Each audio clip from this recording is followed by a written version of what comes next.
fucking day. Like, I want to know what's the intelligence, NPC, whatever the fuck he is a goddamn simple thing. Because here's the thing, I don't give two fucking shits. Here's the problem. None of you fucking morons have any sort of intel that is above what the American intelligence apparatus has off your ass. Problem As if they have any sort of intel. I'm just repeating back the same intelligence. I'm repeating back the same intelligence that you have. I'm repeating back the same intelligence that you have. Okay, I muted the room. We're going to go one at a time. NPC, you went. Please, L, you take the mic. We got whole ass people on Clubhouse claiming to know more than outside reporting agencies, which is amazing. Do me a favor. Don't make any Who's the moron? Just never mind that. Yeah, who's the moron? Anyone who claims to know more, anyone on Clubhouse. Yeah, you said claims to know more than outside reporting agencies. If you put yourself in that camp, that's on you. You said someone's a moron is moron on Clubhouse. Here's what I said. If you can clean the shit out of your ear, anyone, not specific, anyone who cannot realize that sitting here on Clubhouse, you personally do not know more than the intelligence agencies of which we are responding to. What if we reporting agencies? You only know what your feelings are. Talk about feelings. That's feelings. And one at a time, no? Put them down and one at a time. Thank you. Right. So, L, did you finish? You want to keep going? No, what I was saying was, before people got all in their feelings, which is amazing. That wasn't nice. Oh my God. What nice? Are you nice? Is this nice? Yes, like Should we talk nice? Anyway, Franklin, go after her, okay? You know what they do or don't have from a Clubhouse perspective, sitting us or going to work or, you know, shit. None of us. But I'm going to rely on that our intelligence agencies They do don't care know. about the truth. Why do you rely on the intelligence agencies? They are lying to us Really? also. Based on Wait, what? Franklin. Based on what? I mean, yeah, the intelligence agencies did tell us that there were WMDs in Iraq, and they were the source. You know, there are also people who actually claim that there were at some point that they were moved, but let's not talk about. I mean, maybe, but I mean, there's broad consensus that the intelligence there was wrong. Is there broad consensus? No, it wasn't wrong. It was lies. But by the way, this is the intelligence agencies telling. By the way, I'm not saying that the intelligence agencies are wrong. Let me just go some out here. I'm not saying that there's not a great case to be made for Iran. I think, again, what I'm saying is Trump. We're in a democracy, right? I think there's a danger in comparing past conflicts to this in particular, because this has been a problem for decades. No, I agree, but if you're the president of the United States, right, and you lead a liberal democratic republic, and part of it, public opinion matters, right? You have representatives and things like this. Congress can unfund conflicts and things like that. The War Powers Act and things like this. And you do an action like this, and it might be the most urgent conflict in the past 30 years, but you do it in light of two significant conflicts in the Middle East that were broadly perceived as failures. And so you have to take that into context when you try to bring the people along and tell them why this is urgent. And I think the communication on this has been really poor. And I think, I'm not saying I'm saying its significance merits Trump doing a better job on the messaging. And I think that's been in somewhat of a disarray. The messaging, Scott, it suggests how to improve the messaging, Scott. It is a very complex how to improve the messaging for both Republican side and the Democrat side. Scott. There's so many. Let me shut up. Well, easy answer. I don't. I think Franklin wanted to go after you. Go ahead. Franklin, did you want to go? Thank you. Welcome. I want to first say good morning, ladies and gentlemen. I want to apologize for my outburst a little earlier, but it's so the topics we speaking on now are very touchy subjects. We have to realize, okay, now I'm a Muslim. Okay, now I've been practicing Islam 1991. Assalamu alaikum, brother. Wa alaikum salam wa rahmatullah. So what now from my perspective, my personal perspective of what it looks like Israel, the Jews, the so-called Jews, and the U.S., the so-called Christians, are attacking the Muslims. That's what it first looks like. The so-called Muslims, you mean? Well, war. Okay, cool. All right. Now let him go, please, David. Franklin's mic. I'll ride with that. But we have to realize that even back in the 70s, it's always been something with the Middle East and the U.S. It's always been something. They have always labeled the folks in the Middle East as terrorists. That's a known fact. But we don't see them over here attacking the U.S. It's always someone is invading their territory. But so-called Franklin, you know about 9/11, right? Of course I do. Okay, well, I mean, that was done by so-called Muslims. Okay, but check this out. Now, and I'm glad you mentioned that, because to show you how I'm glad you're glad. bullshit. Yes. So, to show you how that was some bullshit. So, the government said that they didn't know anything about it, right? That this was supposed to be a surprise attack. How come the day the planes went into the towers that all the Jews had called in sick from both buildings? Well, they didn't actually. Dude, I think you forgot to say. You forgot to say the so-called Jews. The so-called Jews. Okay, right. The so-called Jew called in sick. Well, wait, Franklin, do you know what Cantor Fitzgerald is? Who? Cantor Fitzgerald. They're an accounting firm.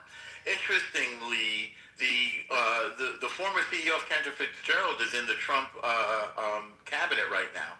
Cantor Fitzgerald is a accounting firm. You maybe can tell from the name Cantor that it's made up largely of Jewish people on the top floor of the World Trade Center, and they were all wiped out. The brother of Harold Lutnick, who is now in Trump's cabinet. So it isn't true that all the Jews called in sick. In fact, Jews were one of the main victims of this terror attack by Al-Qaeda and Osama bin Laden. So-called, Norm. I'm sorry, Somebody so-called. say, but Basically, he's a denier. What's the point of repeating facts to a person who doesn't operate on facts? Okay. Now check this out, man. Dateline 2020, and I forget the amount of footage that they had. If this is supposed to be a surprise, why did they have all this footage? They showed Muhammad Atta leaving his apartment, stopping by a bar, getting a drink, getting a prostitute, going across the street to the little hotel, and then before he went to the airport. Now they got all this footage. The day the planes flew into the building. What position did he have intercourse with her? Can we not entertain this no more? But we have other people who have like Dave was asking amazing questions. Like, can we be in reality? Yeah, can you be in reality? All If right. you not, NBC, we want to get back to it. Should Trump resign? Should Trump resign, Franklin? To redeem himself? I would happen to say yes. I feel he should resign because he's a loose cannon. I agree with certain things that he's doing, but not all of them. I know that nobody's perfect, but as far as dealing with foreign relations, I feel that he should resign because he's a loose cannon. And by the way, what do you like about what he's done? If you don't mind me asking. Well, his view on getting the illegal immigrants out, the folks that smoke illegally, because I know, I don't believe in the method that he's doing it, but I believe policy that getting these folks out that are not supposed to be here because they taking benefits from people that been here their whole life. Yeah. So I agree with that. Anything else you like that he's doing? Not in particular. All right. Well, thank you so much for your submission. I'm glad you got to weigh in there and contribute. I appreciate it. Now, somebody wanted to go next. Was that, who was it? You well. Thank you as well. Is it Beloved? Did you want to weigh in? We haven't heard from you yet.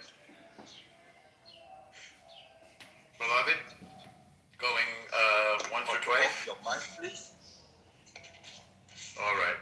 Hang on. By the way, Norm, this was a lark of a room that I opened up this morning, and look, we've had 1.2 thousand people come to the room, and 69 people now, all wanting to weigh in on such a provocative article. What an interesting turn of events, my friend.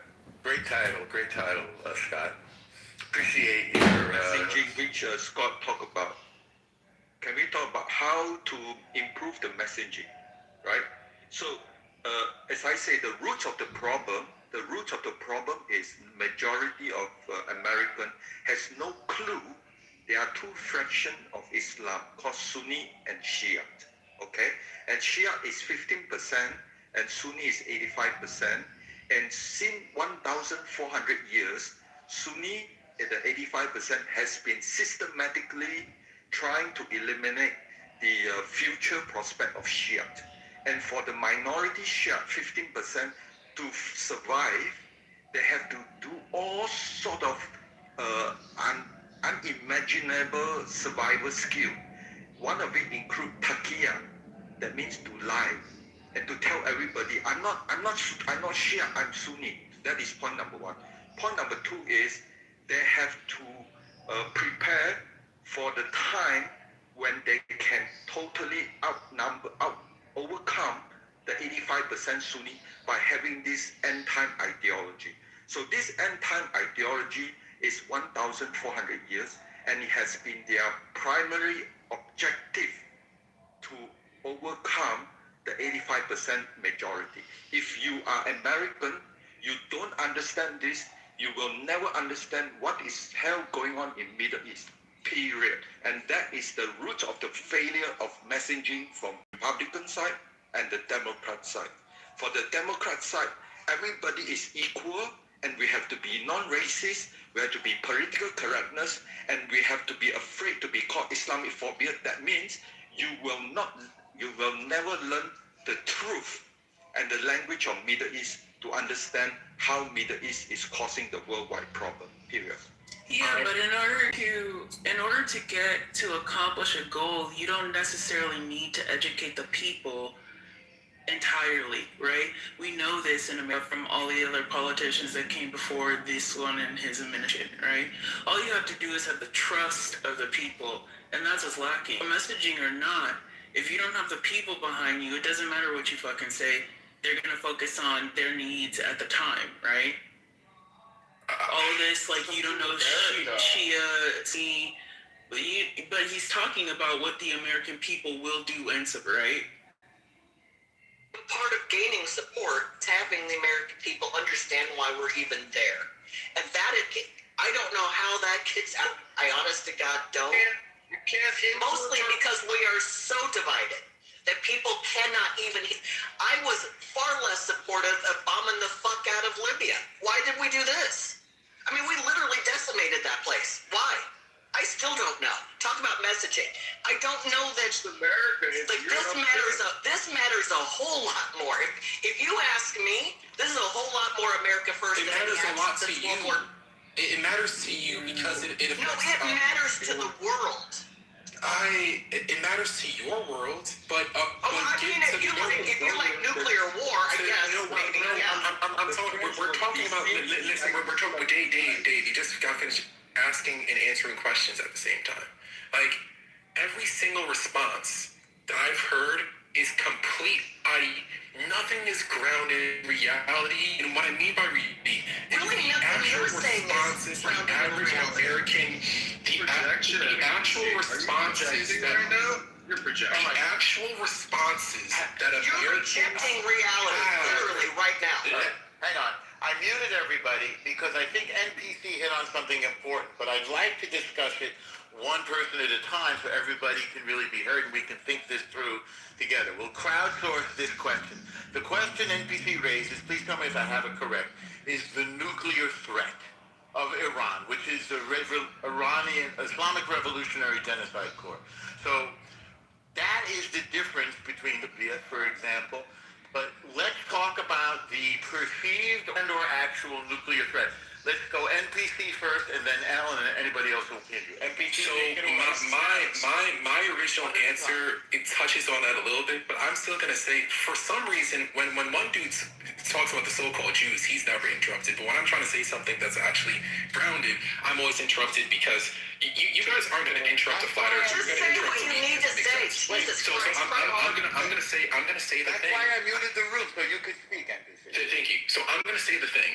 Every single response has been about ideology. It's about messaging. Oh, people, they just don't know the information. If the average American understood the beef between Sunnis versus Shias, if they understood the nuances of geopolitics and power dynamics of the Middle Eastern region, and the messaging was good, then they'd support the war. No, they would not. Actually, I would go as far to say the more that Americans find out, the less that they're going to support it.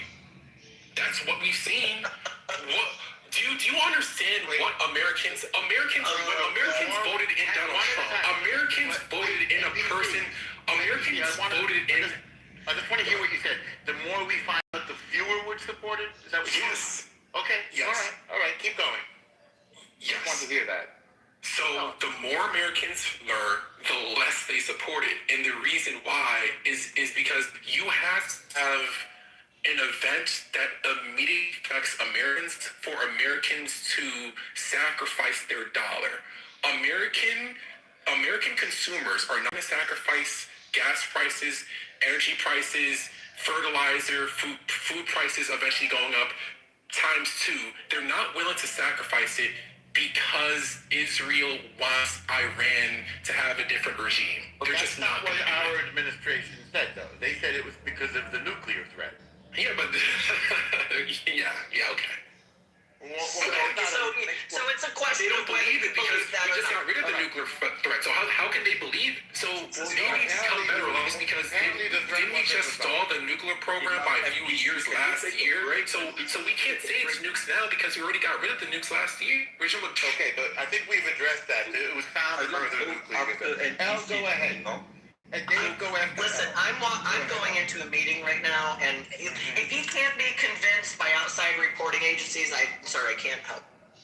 Like the Atomic Energy Agency, Yes, for yes. example? Yeah, they think that Iran has 60% enriched, and that's obviously weapons grade. There isn't any dispute about that. So the reason for this war is the nuclear threat of the Islamic Revolutionary Guard Corps. So who wants to go next? I go quick one. So, all right, when talk about nuclear threat to the American, you have to talk about two things.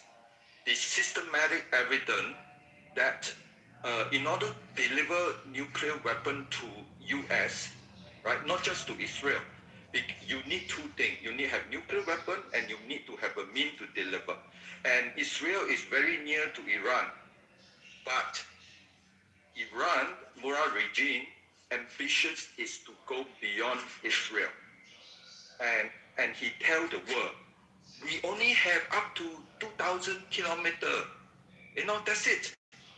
But what they've done is when they try to send 2 nuclear missiles to Diego Garcia, that is 4,000 kilometers. So that is a total lie, right? So you're dealing with a Murad regime.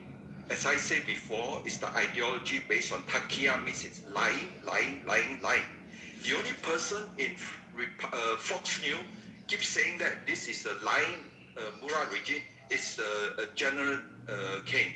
He always says these people lie, period, right?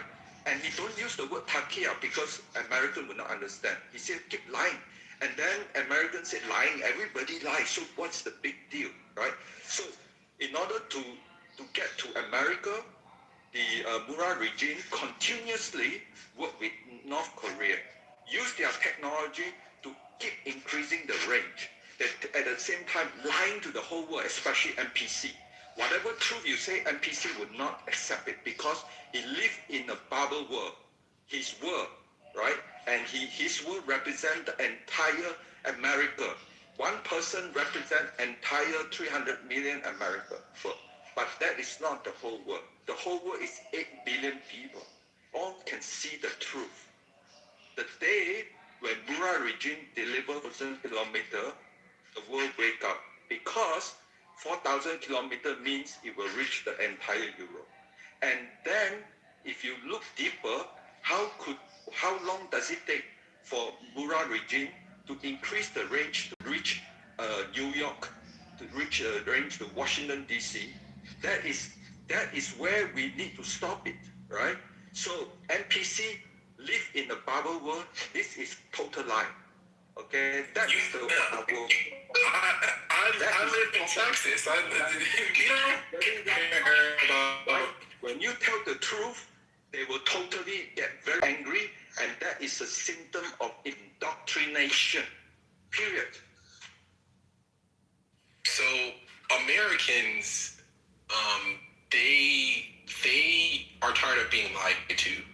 So first of all, the whole entire nuclear proliferation thing, that worked last year. And it might be able to work again. We haven't seen evidence of it working.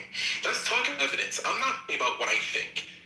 We're going to look at the polls. We're going to look at the why the Republicans probably won't win the midterms and the Republicans probably won't win re-election. Because of this Please, Alistair.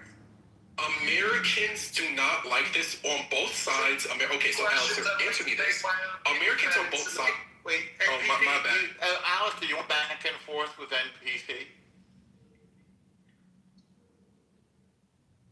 All right, you want to go after NPC? All right, after you, NPC. Oh, all right. So I'll be very quick. Everyone I'm projecting. Everyone says and by everyone, a few people. See how that works?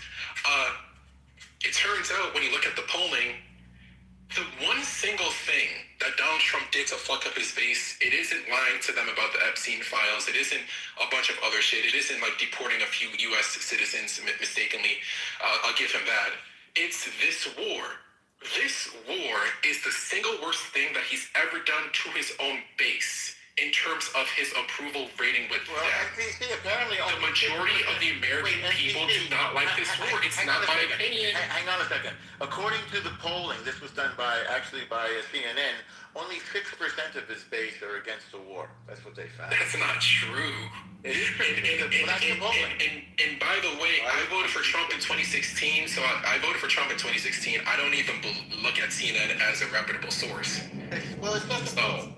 Yeah, but that is that 6%. Yes. Norm. Yes. Norm. Yes. Were you born in America? Yes.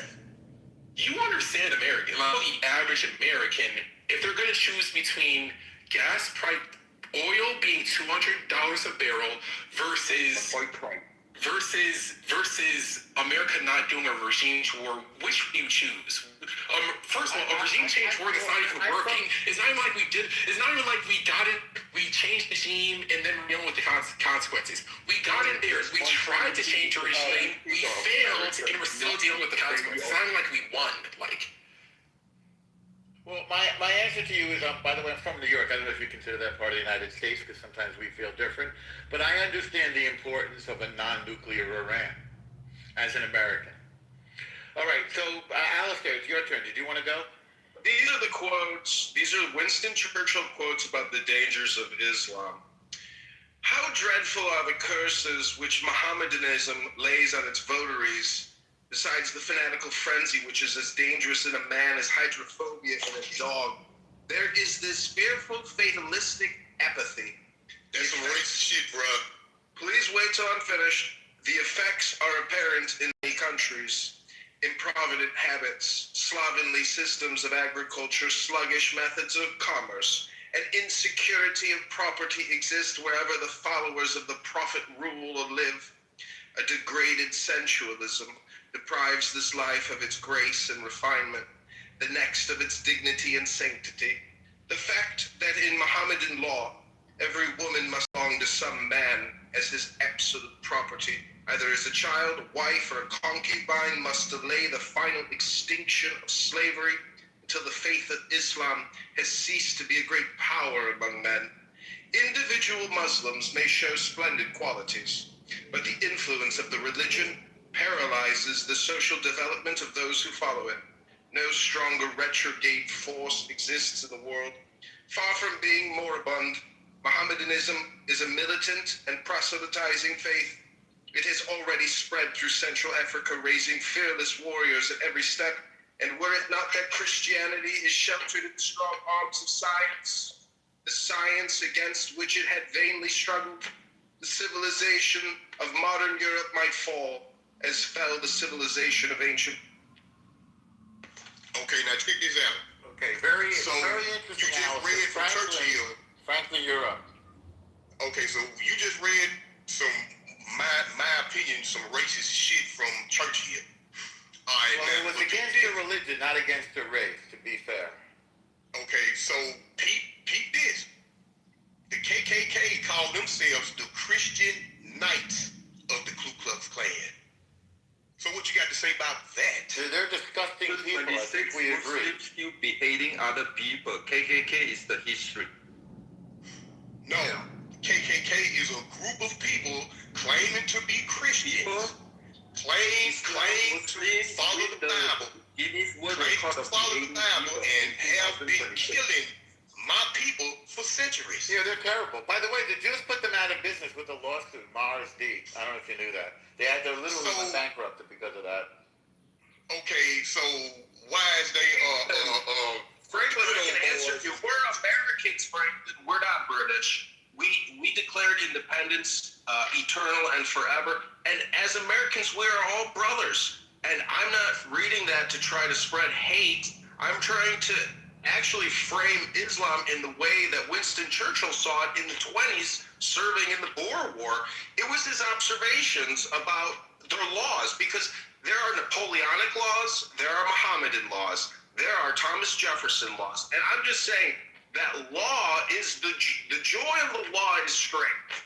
And that's why we voted for Donald Trump, because I think we have been lied to for 25 years personally, but I think Donald Trump as an executive and as a manager was the best option to hit the ballot box. Kamala Harris, Tim Walz would have been epic failures for global security, American security, and for our well-being economically. They are incompetent fools, and Donald Trump is a superior intelligence to those incompetent fools. Alistair, can I ask a question? okay, Do we want to move on? Alistair, can I ask a question? I hear Xerxes. Go ahead, Xerxes. Hi. A female voice. Yeah. I just wanted to ask a question about the quote that you read, Alistair. Go ahead, ask your question. You said this was after Mr. Churchill's contact with what and when?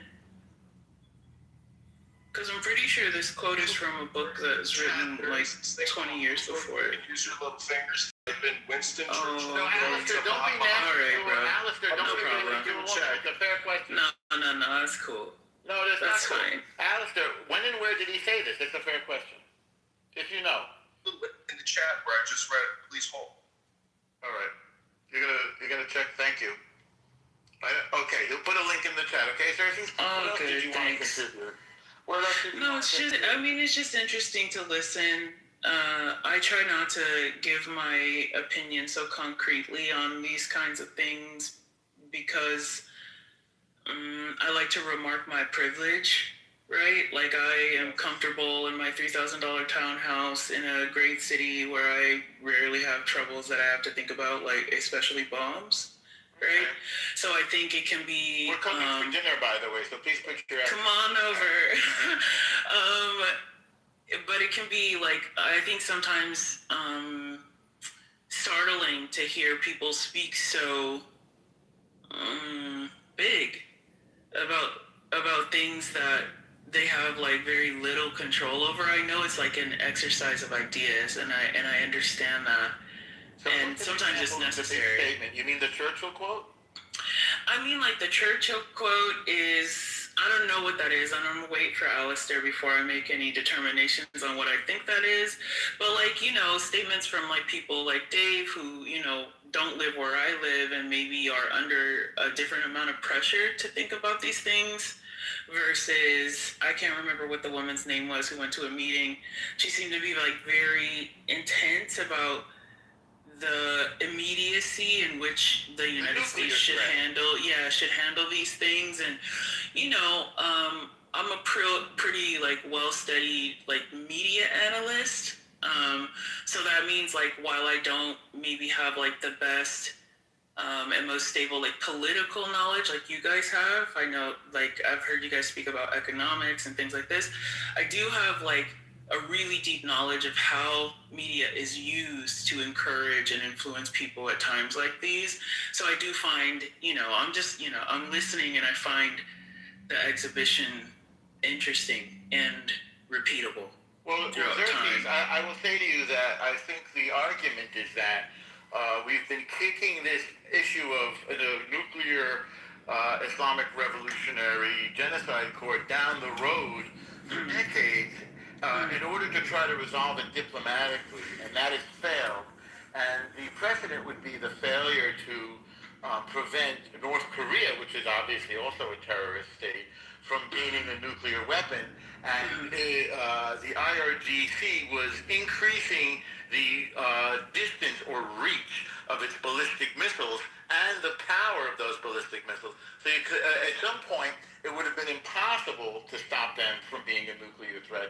So the time to bomb them, to prevent them from getting a nuclear weapon, was long past and had to be done as soon as possible. That would be the argument. Yeah. Well, I mean, like, for me, I think, like, you know, talking to people who are Iranian American or Persian American by some other country, and, you know, just witnessing time, you know, through media and stuff, I see this like through a lot of different lenses. And one of the main lenses that comes to mind when I hear people talking about this right now, right, is like how people felt in the 80s and the 70s and the 60s, you know, about these same issues and how, right. Yes, correct. And the proselytizing of fear being like the most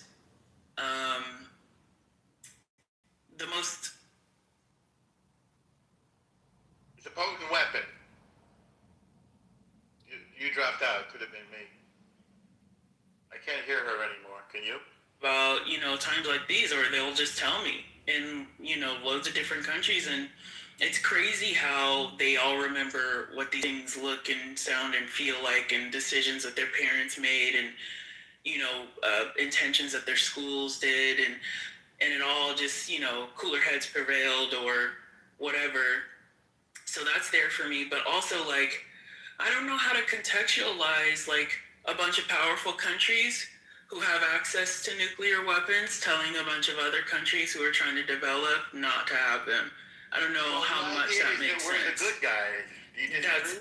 I do absolutely disagree. All right. So I don't think we ever used a nuclear weapon against a non-belligerent country? The way I mean, even in belligerence has said. What? Well, so even in belligerence, if it's used, I think historically when weapons like these have been used, there's like a pull, like it's like pulling your hand back from fire almost, right? Yeah. Where you're like, we could do the thing, and we're like, you know, our minds are on winning and supplanting what we think power should be in these places and blah, and then you do it, whether it's nuclear or any kind of other large-scale mass-killing weapon, right? And then there's a pullback of like, oh shit, like those are like actual human bodies, and we actually need to think forward so that we don't meet this again. The one time we used it, I mean, that's a humanitarian consideration, was when we were the only people that had it. and it was to prevent the genocide that Japan was committing in Asia of the Korean people, the Chinese people, the Filipino people, the Polynesian people. They were committing mass genocide. In fact, horribly, even as they were defeated and withdrawing, they were continuing the genocide. They were on a killing spree and couldn't stop. And rather than invading the mainland of Japan, which was the other plan, we decided to use these weapons. And I think it was probably a good decision.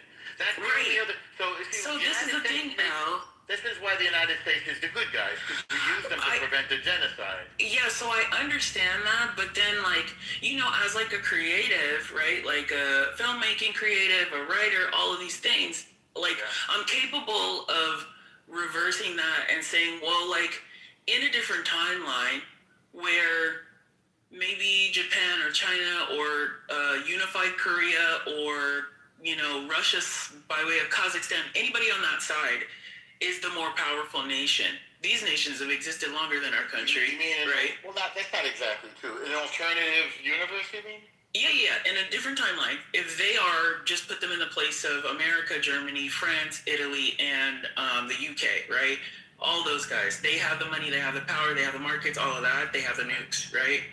And then they see, you know, new burgeoning America killing off tons of, like, indigenous people and doing, like, the whole slave trade thing so that they can get, like, the East. They did those crimes, too, killing indigenous people and slave trade. But, like, just follow me here. And then they were like, oh, well, we have a nuke and they don't want to stop, so we could just stop them and we drop it.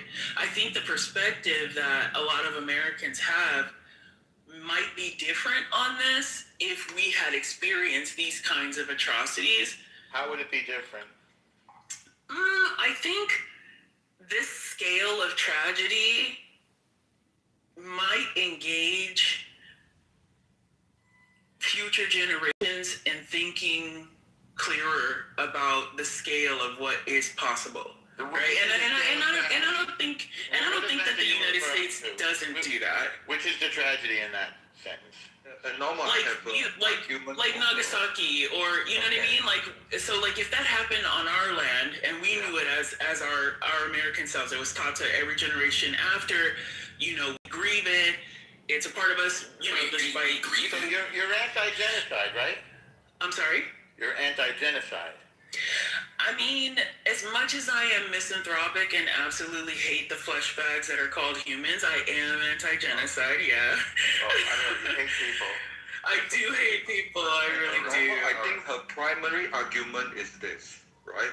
If America, Russia, France, UK have nuclear weapons, this is totally unfair based on political correctness, human equal right. Every nation should deserve the right to have nuclear weapons. Yeah, I will say this. I will say this on this argument, right? I think that we got the Ukraine to disarm, right, with regard to nuclear weapons, based on our commitment to protect them from Russian aggression, which Trump is trying to waffle on, right? And so, with the example of the Ukraine, and that the Ukraine can't count on the United States to honor its commitments. If I were any country in the world right now, I'd want nukes, because Ukraine would have been in a better position if they had nukes. And so I think, I mean, this is, if we want to proliferate, if nuclear weapons are really a problem, and proliferation is really a problem, then we've made a huge strategic mistake in Ukraine, because we've said basically the best thing for your security is not to trust the United States, but to get it. Well, you're right, Scott. We're like, what, 30 plus years too late, right? It's been a while since Ukraine has given up the nukes, and that was a strategic flop on their part. And other countries aren't going to make that same flop. Every single country is fully aware that if you're not too big to fail, the only way to protect you from the United States is nukes. In terms of America's ability to bully you. I'm a child of the empire, so when America bullies and it benefits the people, I don't mind. But I was saying, in terms of like the geopolitical conversation, having nukes is really the only way that Iran, if Iran gets nukes, which they won't, but if they did, I won't be afraid for my life. The entire point of nukes is that you don't have to use them. If they ever use them, they wouldn't exist, and it would be justified. I don't think that they'd use them, and I'm against Said that they would. You live in an alternative, imaginary world like what Xeris is hoping for, right? So But I think you're cutting me off. I think you're cutting me off. I think I'm saying something. Well, what the fuck? What the actual fuck, Chinese guy?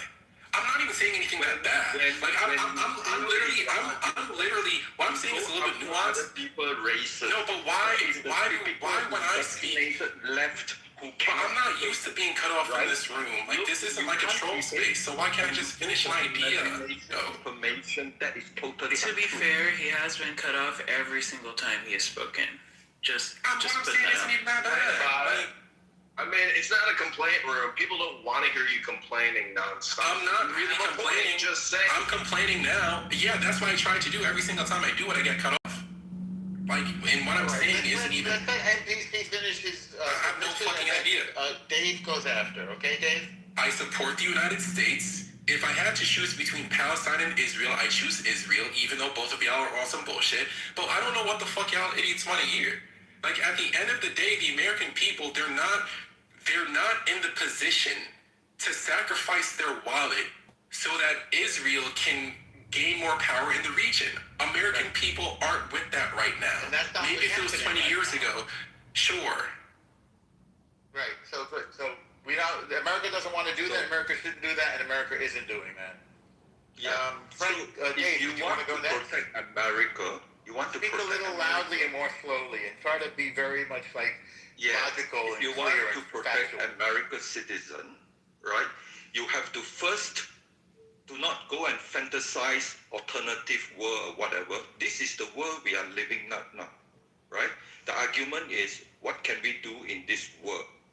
And you have a Mura regimes, when a kid know how to talk, that indoctrinate them.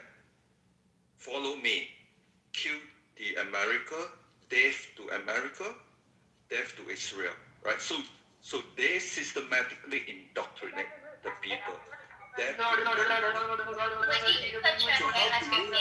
do you actually realize this, right? So you have to make sure the West do not believe this is happening, so they have to indoctrinate the West.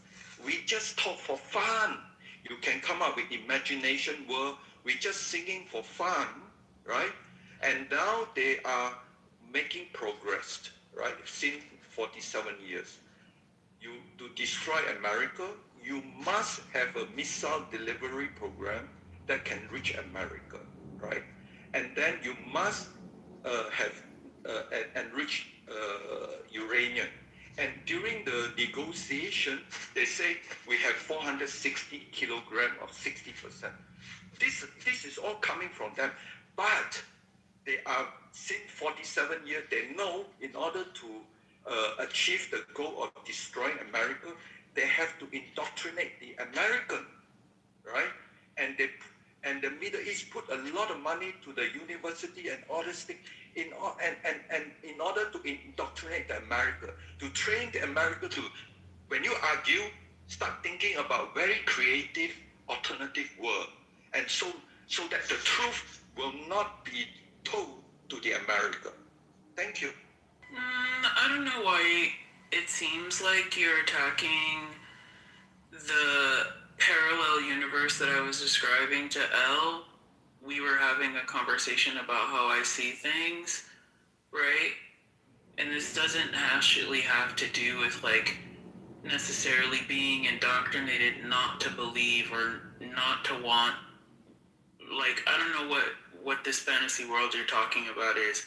I come from a military family. Trust me, I know the spiel, all of the spiels, bro.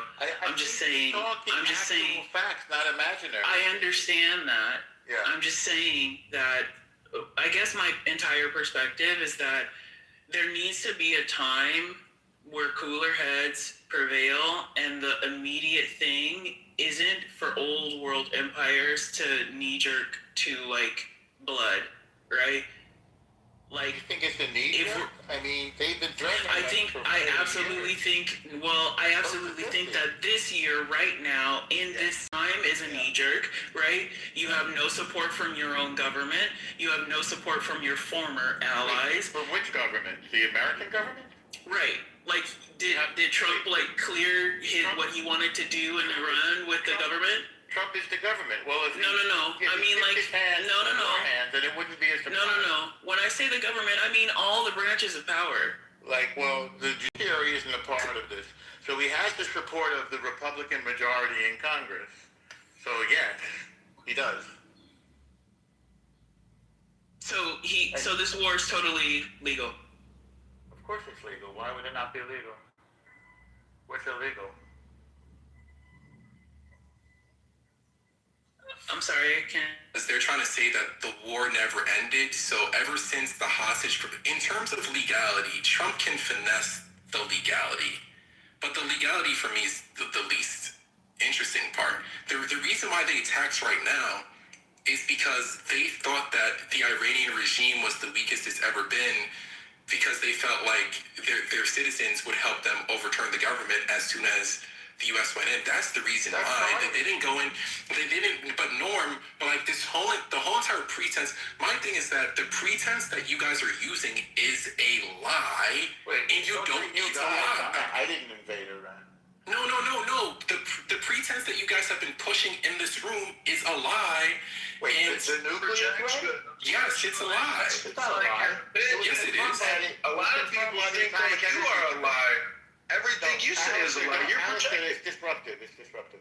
NPC, when Witkoff started the negotiations, the IRGC rep said we have enough nuclear material for 11 bombs. So you're saying that the regime is lying too? Everybody's lying? No, but they didn't invade. What I'm saying is that the reason why this happened in the way that it happened this year, the reason why we overthrew the regime isn't because of nuclear weapons. That's the reason. No, it's not. Sure it is. It's What's the problem? I want to introduce. Yeah, it's one of them, but it's not like they were rediscovering their nuclear program and we're like, you know what? NPC, This is the reason why I'm going to kill every single one of them. Hello? NPC, No, that's not what- this is called reality, aka politics, where all communication is either projection or politics or it's spam or it's hypnosis.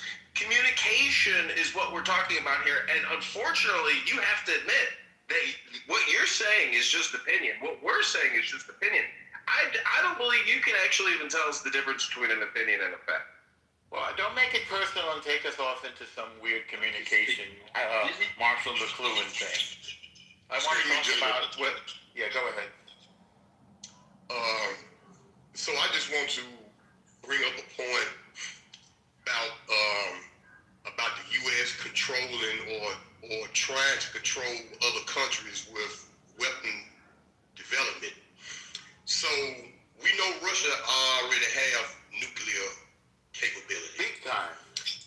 And there was no argument when Russia invaded Ukraine for no fucking reason. We did argue Went with over there and it. got to shooting up a lot of motherfuckers. And then Trump even went and told the Ukrainian president, sit down, basically sit down, shut the fuck up, and sign this peace treaty and let us come on in and take your resources.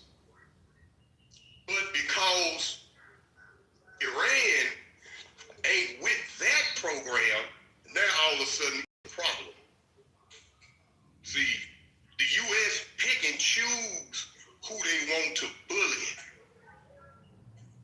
Wait, what's the bullying? Which part is the bullying? Yeah, what's the bullying? So the bullying is like I'm saying, so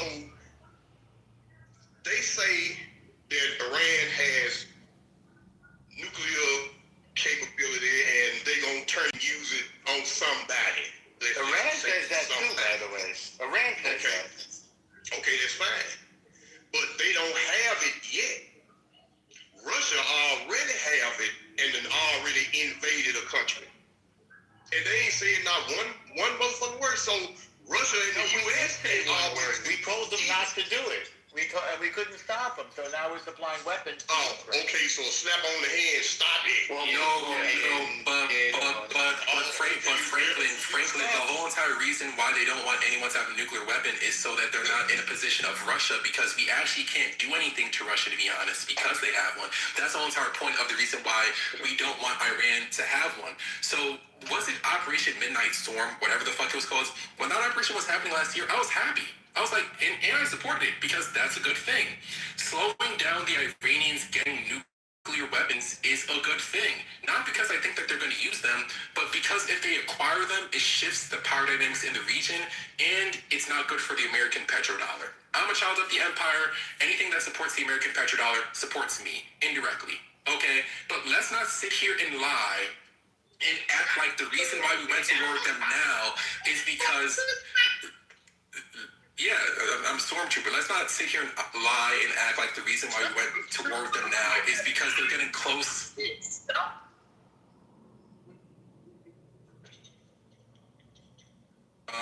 Never mind. John, you could go ahead and say it's not only the nuclear abilities that they have.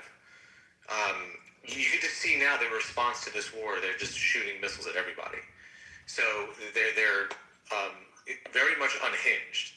And one of the things that we've always worried about, one of the reasons why the world, especially Europe and America to an extent, didn't want to pressure Iran into anything was because we were actually afraid that they would cut off the Strait of Hormuz. And from what I've read and seen online, is that most of the U.S. and Israel were shocked in a way that they did that.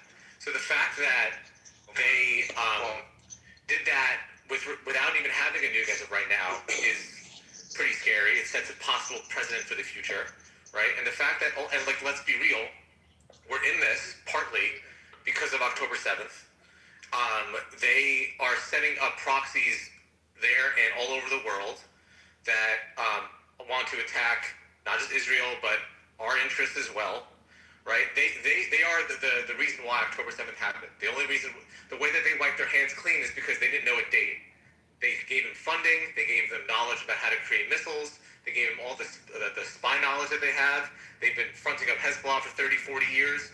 And all of a sudden, they're like, oh, October 7th? Oh, what a surprise. We didn't know it was going to happen. They knew exactly it was going to happen. They just didn't know a date. So they separated themselves from it. They're bad people. They need to be removed. I know the war right now, which is like probably the biggest psyop that they've created with their Lego AIs on YouTube, a bunch of 20-year-olds that created this, have made us think that this is a useless war and this has nothing to do with anything. These people need to be removed from the earth, and they need it to happen now. And if you just let it happen, it'll happen, and we'll have a little bit of a hurt in our pockets for a while, for a little bit, I think. These people cannot be in power, and if you could just finish the job, which we can, and it won't be nothing. Not everything's like Iraq. Not everything's like Afghanistan. Not everything is like those wars. This is different. And these people are really horrible people. They kill their own people. They rape their own people. They've been doing it for years and years. They've threatened us, America and Israel and the West now for years and years. They need to be removed. And the biggest psyop in the world is the fact that we're even having this discussion. Like, oh well, are we losing the war? I don't know. Like, did Netanyahu push Trump into it? It's insane. So that's all I'll say, and I'll give the mic. So Trump must not resign. Franklin, did you want to interject something? Franklin, I saw you come off before. All right, Dave. Is that what you mean? Can't hear you, Dave. Much louder. Okay. I mean, okay. The topic is Trump must not resign until. Sorry. What I'm trying to say is, what John trying to say is, according to the topic here, John want Trump to finish the job. So resignation is out of question. John, is that your team? Yeah, this is like enough already. Like everyone's saying this takes away. Also, by the way, the fact that Iran is keeping the focus on them. Hey, look how bad the U.S. is. Look how bad Israel is still. Oh my God! Look how we're the victim. We're the victim. That's what they're saying. We're the victim. Look at all this destruction. They're not even showing the destruction. They're just telling you about it, right? So like it's all a psyop, and we're all falling for it. and we're all unfortunately voting in people, or starting to that are becoming more isolationist. All of the major podcasters on the left and the right are always talking about this.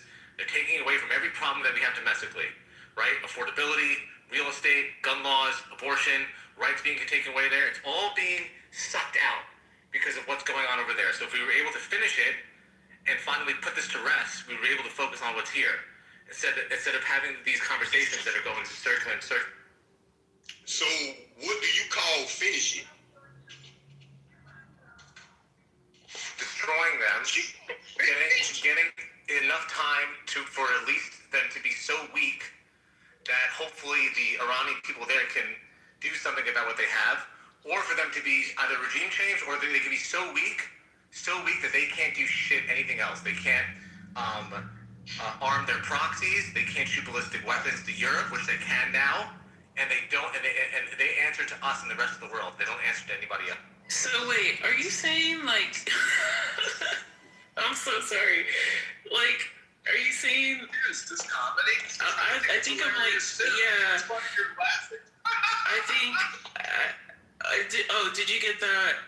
Did you get that information from me yet, Alistair? Or was it in the chat? I'm sorry, I missed it. Another creative alternative work.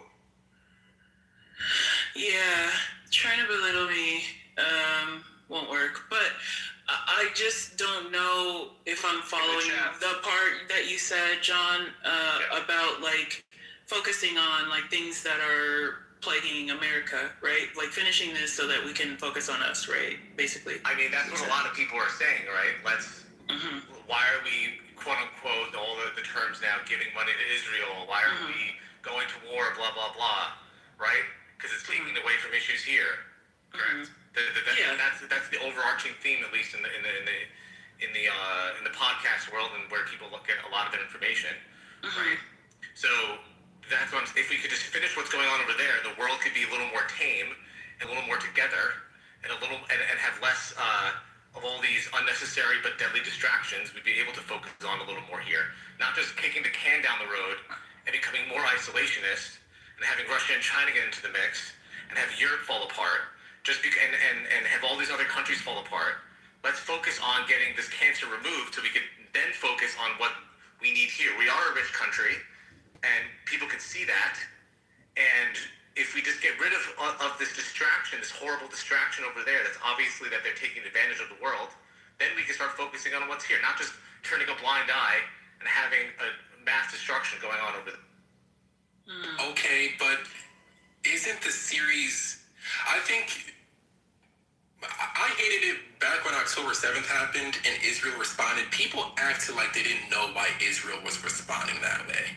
Like, there's 2 weeks before Israel responded where everyone was afraid for Israel, oh, you poor Israelis, they just got terrorist attacks. And then as soon as Israel responded, now Israel's the bad guys. Right. Don't you think that's this? But moderators were celebrating October 7th at NBC. They were celebrating the chaos, the murder, the slaughter, the desecration of humans, the terrorism. They were happy as could be, dancing in the streets on this app.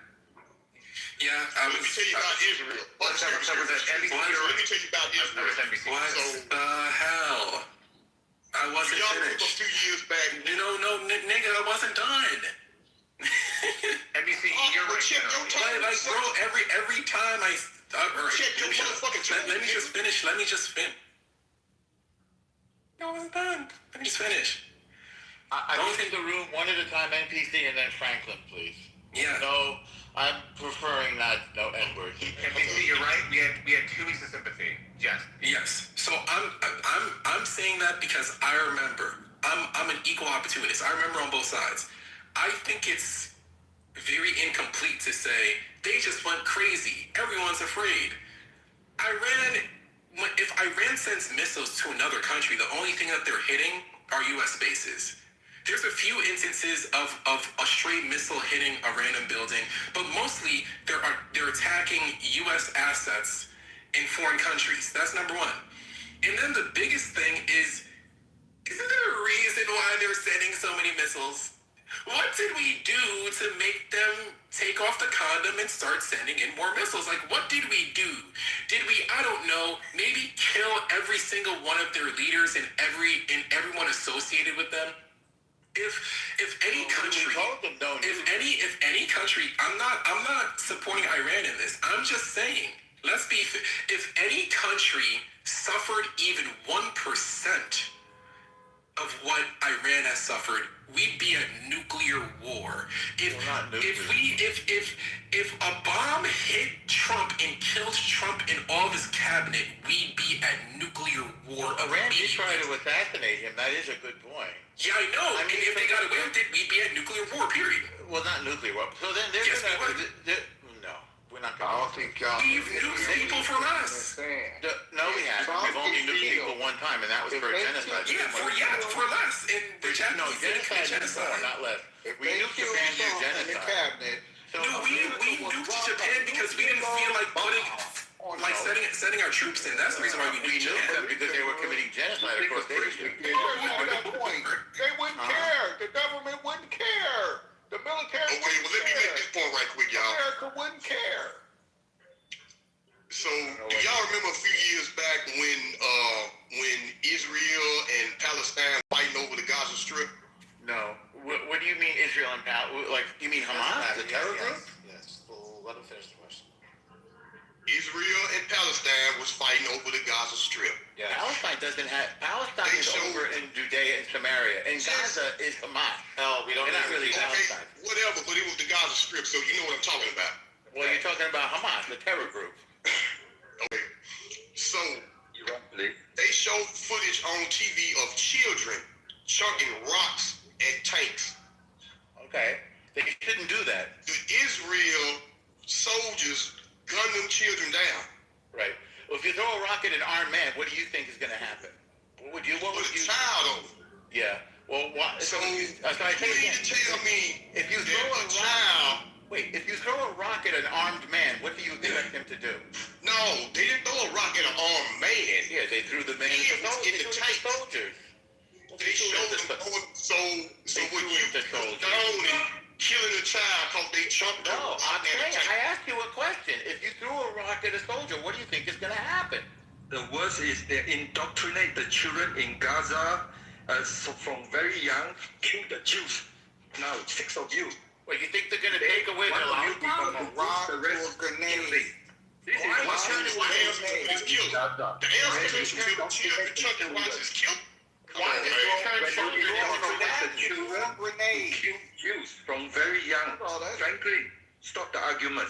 So NPC argument is, what should Iran do to provoke them to shoot everybody? The question is, why Murad regime since 47 stockpile 3,000, 4,000 ballistic missile? Why do they do that? See, NPC argument is always flawed. Wait, Dave, you just wait, didn't the United States just validate their reason of stockpiling missiles? We just killed all their leaders in like one day. We've been killing their leaders, a lot of them, for a long time, not for no reason, but like to sit here and act like the Iranians have no incentive to have the same thing that other countries have, which is missiles. Right? In 1979, they deceived the French left. Please help us to throw the regime. And the French left is stupid like you. And then since 1979, their only goal is like what John said: systematically deploy all proxy all over the world, including Venezuela, South of America. Why? Because they want to plan for the end time. They want their proxy all over the world, in Azerbaijan, everywhere, right? To coordinate the end time, right? So this is a fact. This is an action-driven fact. The proxy, everything you can find, Google, you can find that. Why Iran regime doing this since 1947? Point number one. Proxy all over the world. Point number two. Develop a lot of ballistic missiles. If they just care about attacking Gulf state, they just need about 1,000, less than 2,000 kilometer range, but not. They prove they can deliver 4,000, right? If you just want nuclear uranium for civilian use, then you don't need to go beyond 5% enrichment, but they told them 60%, 460 kilograms enough for 11 nuclear. All these are evidence that you can Google. If you live in an alternative world, fantasy world, everything I say is bullshit. Okay. All right, so let me ask you a question for this, y'all. Let me ask y'all a question. Can I join, please? Yes. Thank you so much. My name is Maziar. I'm originally Iranian. I was born in Iran, in Tehran, capital, and I've been living in the UK for the last 25 years. So many people like me, they may. Thank you so much. Thank you. I love you.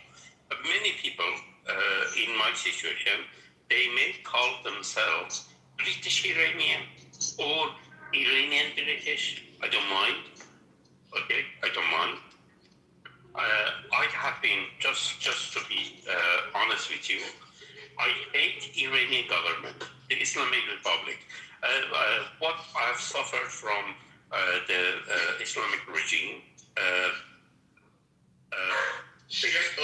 can't talk about that. Yeah, okay. I hate the Islamic Republic of Iran, but I love Iran. Okay, the government is different from Iranian people. But now I've heard few things. I just want to be honest with all of you. When we talk about,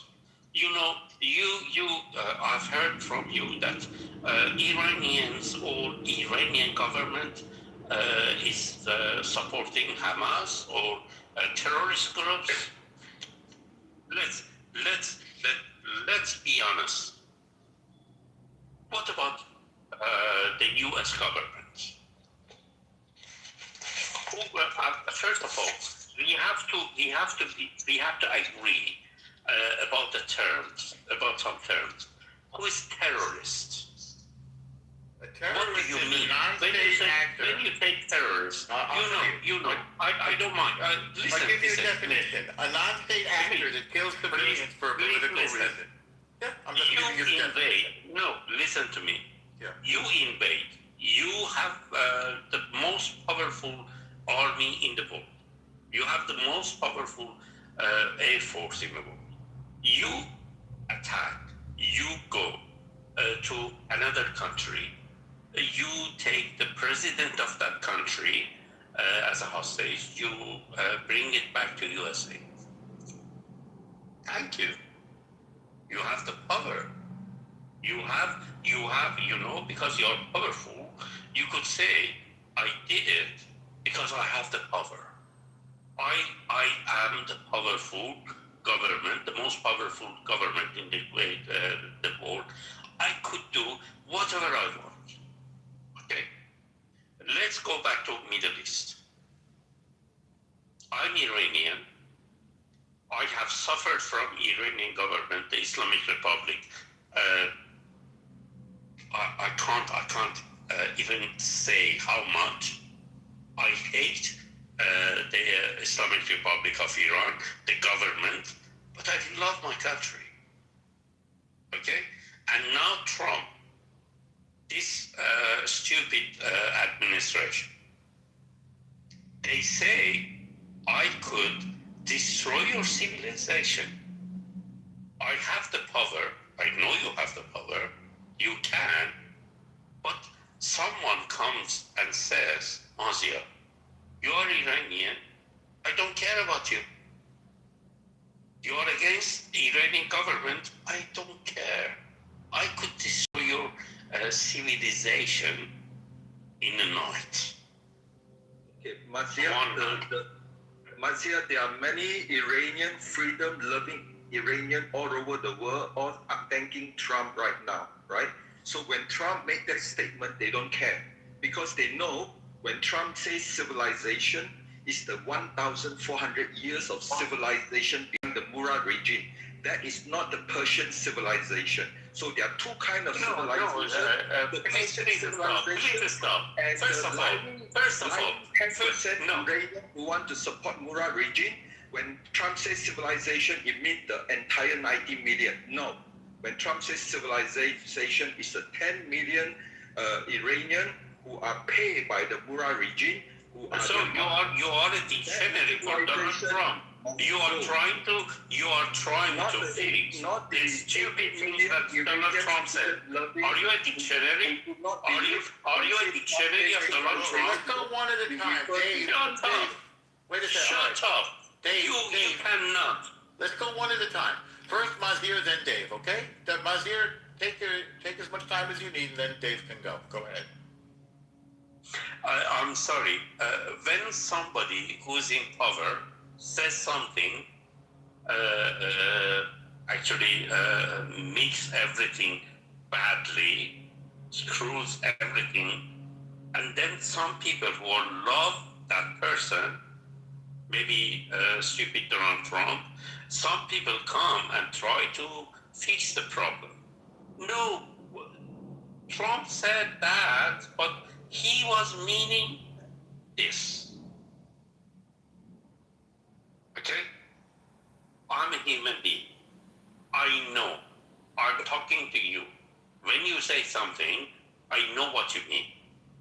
Okay? I don't need someone else to come back and say, Mazia, you have been talking to Scott? I don't know. Yeah, 19 million. When he said that, he was meaning that. You know, when you say something, you are responsible for what you have said. His point is that he doesn't I don't want need to someone else to come and right. explain to me, no, he was not meaning that. We are not dictionaries. We are human beings. Wait, what was the point of that? So, moderators, if you could please take control of the room and get us back on topic. Should Trump resign will that redeem Trump if he resigns? Or do you think Trump is even concerned about redeeming himself? He said he thinks he might be going to hell, but he said it facetiously. So the problem is, I always think that the solution, or really the conflict, is because of a lack of philosophical understanding.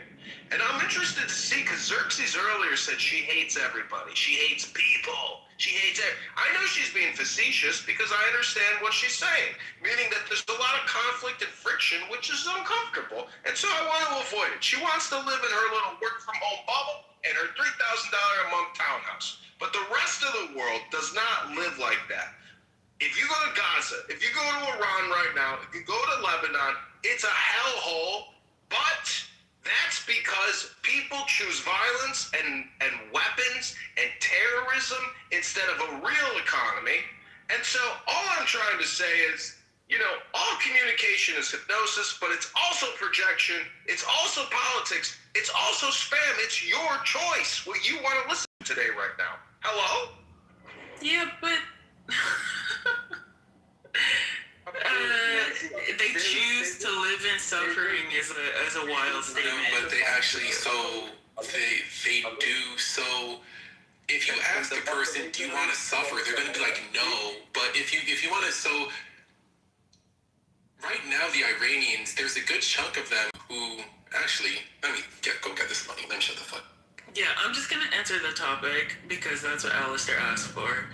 And I want to aid Al in his efforts to maintain a clean room. I typed this in chat before it came up. I don't know. I think that it's too far gone for Trump to resign. I think it would be weakness in his legacy, which I know he's very concerned about, for him to be removed or to peacefully leave for whatever reason other than death. I don't know. I don't. Don't let other people speak, please. Bro, do you have a problem? Because you live in the fantasy world. Because I've been incredibly receptive to listening to you through your accent. I've been patient enough to listen to what you had to say. So I'm going to continue speaking, and I'm going to finish my point, and you're going to stay on mute. Dave, do me a favor. Just respond when she's done, okay? You can go next, all right? Yeah. So basically, it's a short point anyway. Like, I just don't think that Trump is interested in redemption. I don't think he ever was ever in his life, to be honest, maybe from his dad, but like certainly not from us lay people. And I don't think that it would be lucrative to his legacy or the intentions for, his future generations. I think it would be weak, which he's concerned about looking like in front of anyone. And I think it would further destabilize the position that America currently has. Okay, see, look, Okay. Basically, when we discuss, we can either discuss based on truth, based on statistically significant truth, there are many truths, or you attack based on one point, and then you disallow other people to go beyond one point. So that's your only chance to win the debate. So when you say that I don't care about anything he say except when he says civilization destruction, that is the only point I care. I don't care about other things he do. For my opinion, that is the most important thing. Yes, agree that is very important, but your opinion does not represent a lot of freedom-loving Iranian in multiple cities in the world, all thanking Trump, come and save us, okay? They all ignore Trump saying civilization erasure because they know that means the erasure of the Murad regime based on 1,400 years of civilization that is foreign to the Persian civilization. That foreign civilization must die so that the ancient original Persian civilization will emerge like a phoenix, and that is the whole point. So if you only focus on one thing he say by mistake that you don't understand and stand on your argument, this is not the room for you to continue. This is a room where people who are intelligent, who do not start with the argument that I'm in the media, I would like to talk about alternative scenario. Dave, you don't have to be that pejorative about somebody's intelligence and things like that. Just don't. It's not. Also, the question should be answered with a presupposition that you are giving your opinion. In which case, there is no debate on my opinion. It's objective. So you cannot argue subjectively how I fucking feel, bro. So pipe down.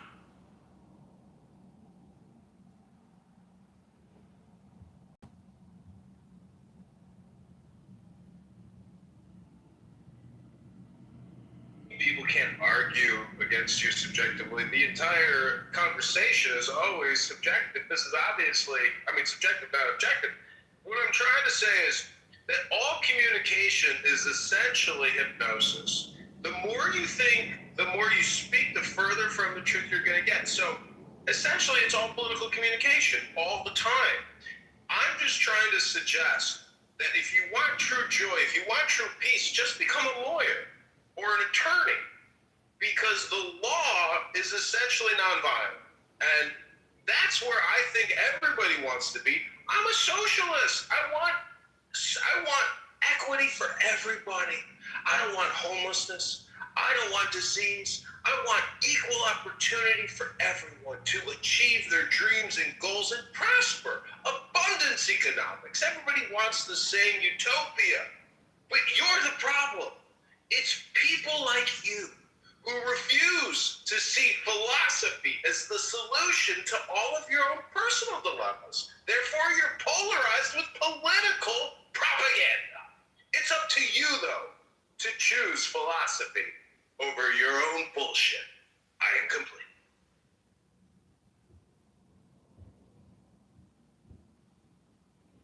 Facing here is 1933. Right? We saw a Nazi regime coming up. Everybody stay silent. Peace, peace, peace. 1938 Munich, right? They signed the agreement. Okay, it will be peace. And the UK Prime Minister, look, I have the document. Peace, peace, peace. Okay, but then we end up World War II. And then a couple of years later, Winston Churchill wrote in his book, when you have a time, opportunity to stop the war and you say nothing without bloodshed. And then when you have a time to stop the war with some bloodshed and you say nothing, right? Until when you have absolutely no other option but completely subjugation with little hope of surviving, and then you fight. What Trump is doing right now is different from the last 7 presidents. The last 7 presidents all briefed by the CIA. This is the fact. Iran, Murad regime is so crazy, it has the end-time ideology. He would block Hormuz, the Strait of Hormuz, and bring the whole world into chaos. What would you like to do? Every single one of the last 7 presidents do nothing because they may lose the election. They would cause exactly what MP said. We are worried about our daily oil, gasoline price, blah, blah, blah, and everything. All single one on has 0 ball, as tiny little ball, and do nothing. And they never learn from what Winston Churchill wrote in, say, how to prevent World War II. Until 2026, they come up one with the biggest ball against all the no courage president of the past, the last 7, and doing the right thing, irregardless what consequence, because that is the right thing to do. The right thing to correct the mistake the French left made in 1979 to escort Ayatollah to the Tehran. And President Trump is correcting the history, and everyone here is living in a political correctness, ideological, left-driven world, not to see the truth and ignore the history. That is the problem. Trump's approval rating with the Republican Party currently stands at 83.8%, according to Real Clear polling average. Fox News has him at 84. Quinnipiac has him at 89. Big Data Poll has him at 82. Economist YouGov has him at 82. CBS News has him at 88. This is, again, amongst Republicans. I don't understand the question. Should Trump resign? Why would he resign? He's popular amongst his party, the people that elected him. You can disagree with him or agree with him. That's fine. That's fine. You're right. But I mean, I skimmed over the article that's posted at the top. It's insane. The article's insane. It's somebody who obviously just doesn't like Trump and has an axe to grind with him. And that's fine. Again, they have every right to have the opinion. William S. Becker is an opinion contributor.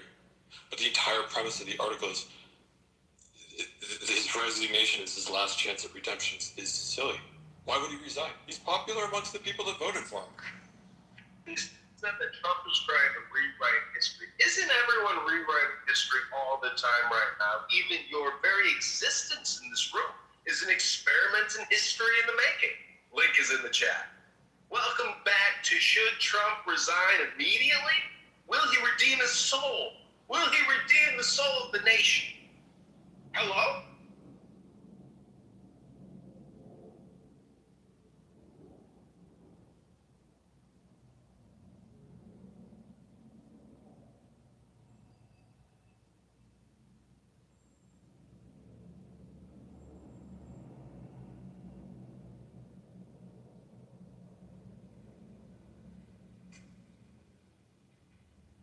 I think a lot of people are trying to say here on this app if they believe in the apocalypse or the New World Order or some kind of far-out religious interpretation. Because there's a lot of people in cults, let's be honest. I mean, I've seen crazy cult videos, and these are people who, in my opinion, are isolated. They don't have access to information. We're all very lucky to have a social conference call where people from all around the world can come and complain.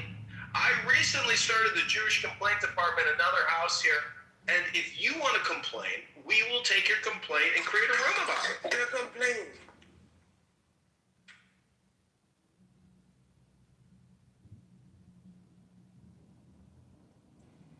What is redemption anyway? the fuck are you talking He's about? tweaking. Dude, he's tweaking really.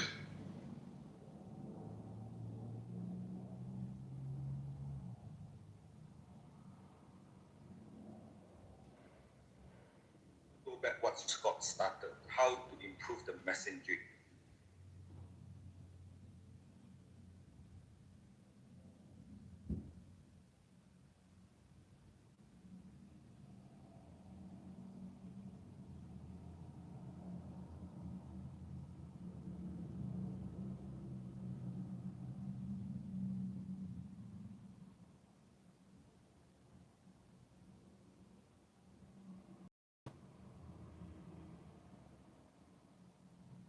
Anybody knows Trump's personality, and you've even seen the biographic film about him and the 3 rules of his world-famous lawyer, Ray Cohen, you will understand if he implements the 3 rules of Ray Cohen, Trump can't be stopped. He's a bullseye. Nothing stops a bullseye. And so if you hate Trump in your heart, it's my opinion that the orange president and his blonde wig and his blue suit and red tie could be your moment of enlightenment, of liberation. I know many Trump haters that live with pain in their back. They live with pain in their hamstrings. They got bad hips. They got shoulder pain, elbow pain, arthritis all around the body. But if you were to use Donald Trump as your path of liberation in the same way that you could use the Buddha or Moses or Muhammad, What is happening? Donald Trump.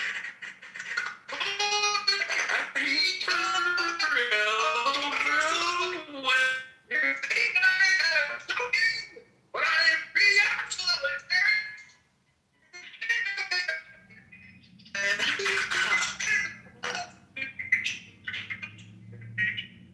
Are you in trouble? and all magic. All communication is politics. All communication is hypnosis. All communication is projection. And all communication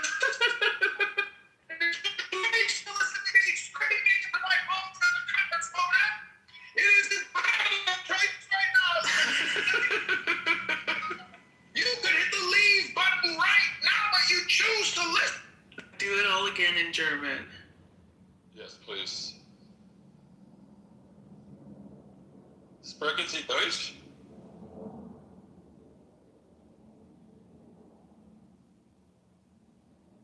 Wow, maybe that's what happens if you spend too much time here. I don't know. It's my first time. Did he leave? Oh no, there he is. Oh. Kitover, my man. What's going on, buddy? He's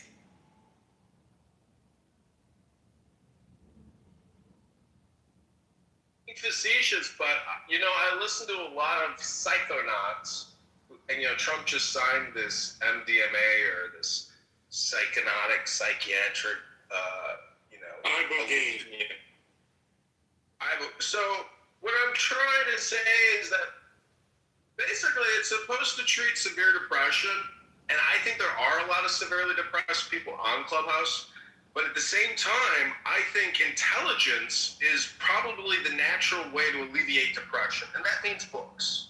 And in my PTR, I have a book, which is the Isis tablet, which is a hieroglyphic ancient papyrus, or actually it's a copper bust plate. Anyways, it's just art.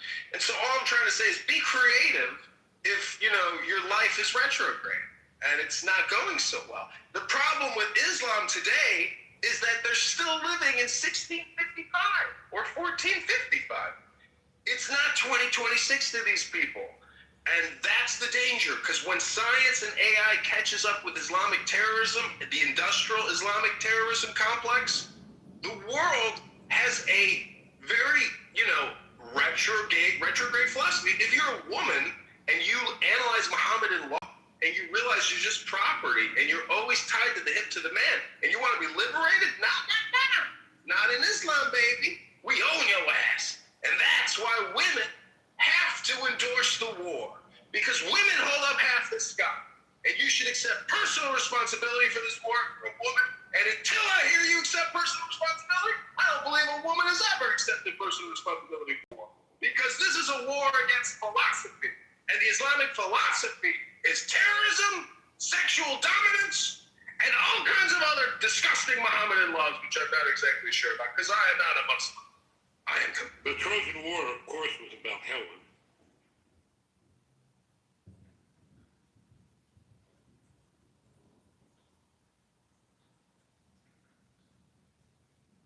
So you just mean the women of the GOP then, right?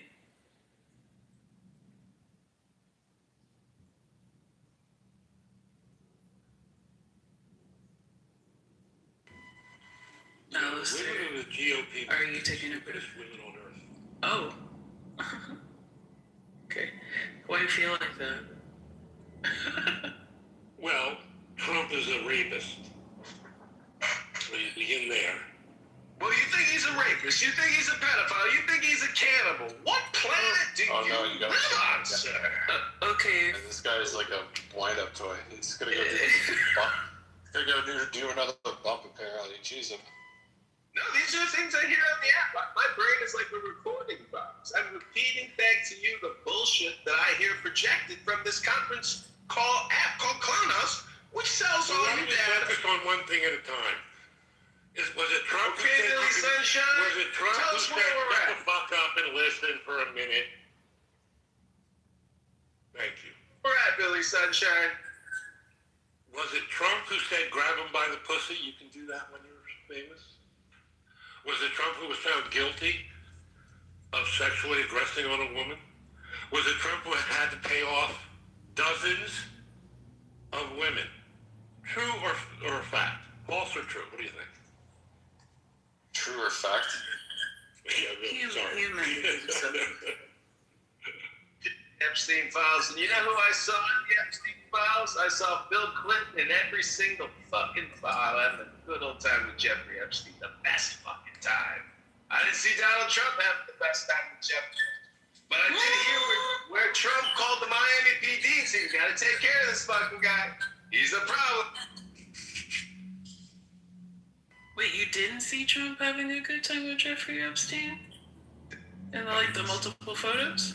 Oh, Someone's not okay. Someone on For the sure, back for sure. can't tell the truth because they have what's noticed. No, I think he's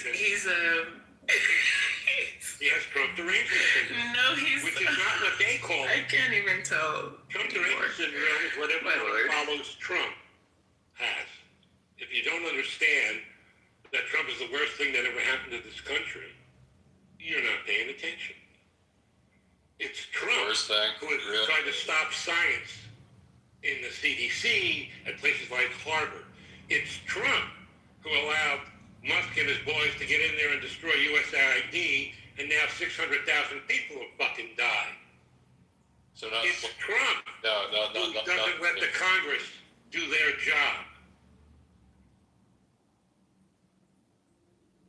Everything about America that is good, Trump is attacking. He's our Orban, and we have to treat him the same way as Orban. It's Trump whose best friends are all dictators, not our traditional friends. Trump is a disease, and we've caught it, and we need to get rid of it. Well, see, But that's the why I idea say that- Billy Trump the could be idea that he your would moment ever- of the hang fight on, there. I'll be finished in a second. The idea that he would ever resign, that's insane. He's incapable of that. Of course, he's not going to resign. He would never vote with Nixon. Nixon says he even regretted it. You would regret that decision because then you got Hillary Clinton giggling and laughing that she ruined your life. And if you want to go down that path as a man, you are a stupid man. And so, Billy Sunshine, all I'm saying is that all communication is projection. How much of yourself do you see in Donald Trump? Too much, I'm afraid. I eat the same way he does. But you're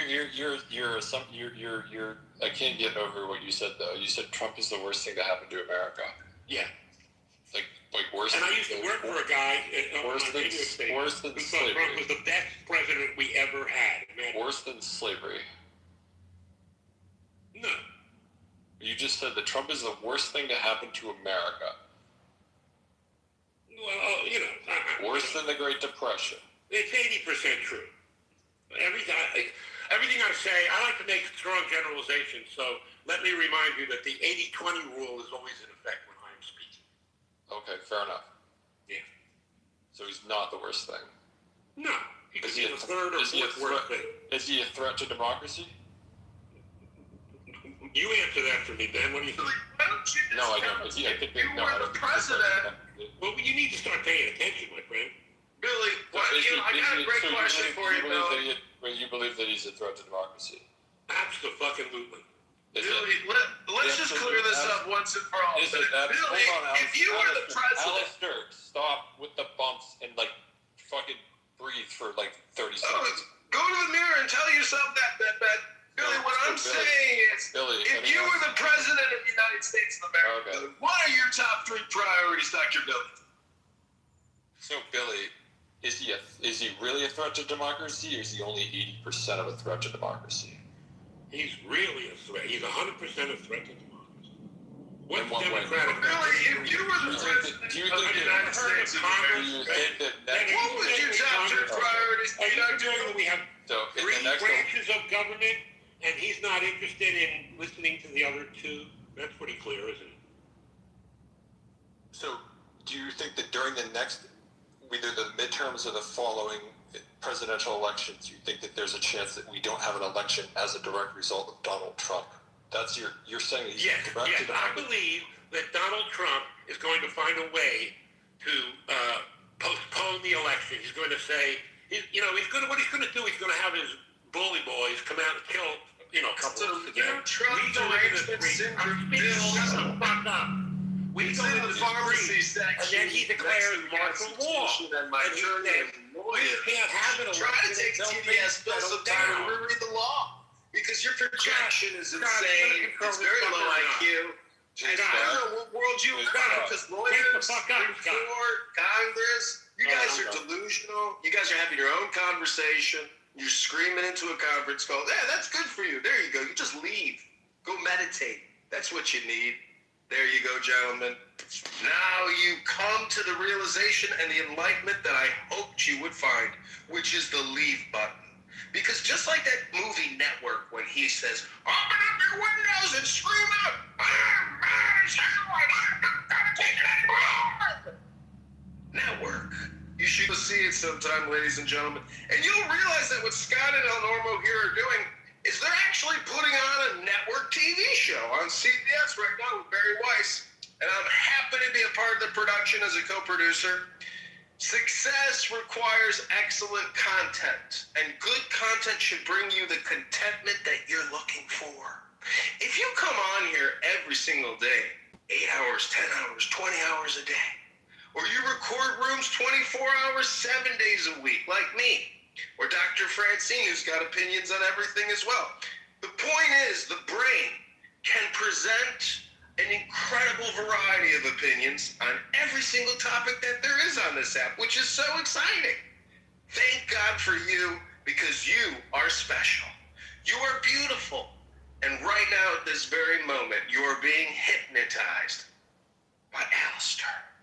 And if you don't like poetry, well, guess what? I bet you're an anti-Semite. If you don't read poetry at least once a week, I guarantee you're an anti-Semite. It's 100% fact. It's like being on Hinge or Bumble. If you don't like poetry, you're an anti-Semite. What is going on? Ugly girl, it's 100% always the ugly girl. It's never the hot chick. These are the rules and laws of nature. And there are psychological components of ugly girls and anti-Semites don't like poetry? They hate poetry. They hate life. Life itself they hate. Oh my God, bro. What in the fuck? So do you have one of these like episodes per day, or is it like all the time? Or creating content? Link is in Oh, you are currently creating content. Right now, like in this moment. The past 2 hours and 50 minutes. This is all being sent to Barry Weiss at CBS, FYI. It's a new show on Peoria. Is it a new show, or are you trying to get picked up as a new show? We got it signed 2 weeks ago. Thanks, El Normo, for the contact. Send you your royalty check later, babe. And what's the premise of the show, Alistair? It's just yelling? Yeah, it's content. You ever been to a bang room? I don't know what that is. It sounds... Oh, just go in the hallway on Clubhouse, hit the leave button right now, go in the hallway and click on any room and just take a little sample. That's called a bang room. All of the rooms are called bang rooms?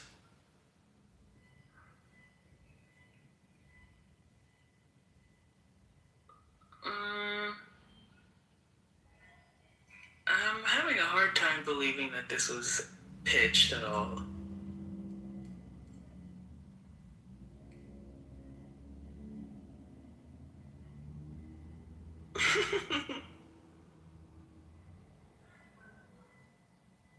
I don't know. Like, who would watch it?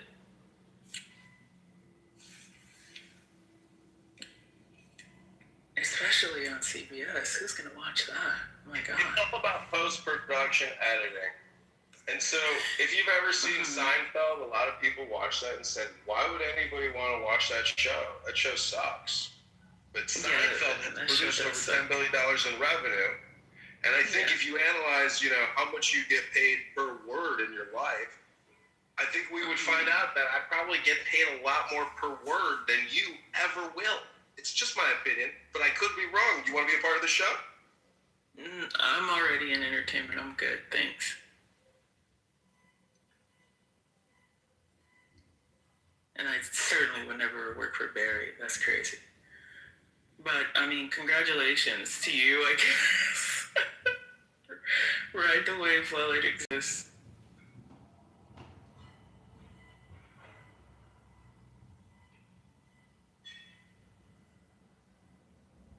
Xerxes, let me ask you a question. What's your worldview? Let you ask me a question. Economic philosophy.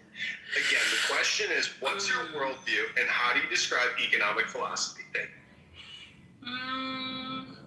What's my worldview?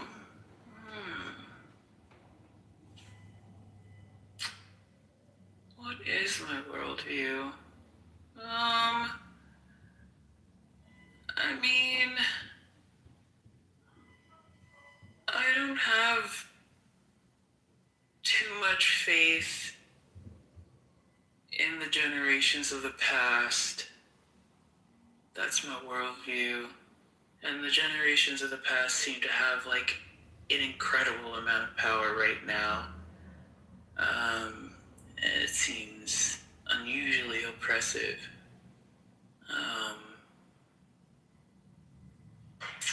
Like I said already, I'm misanthropic, so there's a disdain for humanity that I have, but it's just because, oh man, I've had so many examples of better humans than the ones that just collectively exist for the most part.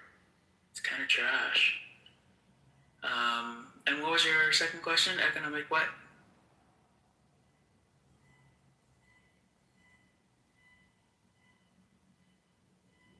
Hey, Alistair. Economic what? The next question is, what was the last book you read? Oh, Frankenstein. Yeah. Of yourself, did you see the monster and in the doctor? Do you associate more with the doctor or more with the monster? Well, I think I associate with both. I think my tenacity and drive is, the parts of Victor that I identify most with, like, being thirst-driven with goals to like a crippling degree at times is something that's like pretty prevalent in my life. But I guess like because of my stature, I identify with the monster, at least in my younger years, because there's a lot of othering that happens to people who are like atypical. So like I'm like a giant, I'm like a tall woman, right? And there are linear threads in the way that the townspeople treat the monster. You try to be succinct. What? Nobody else is fucking talking. You want me to be succinct because you want to like yell again, or I can do that for you. I can just stop talking right now.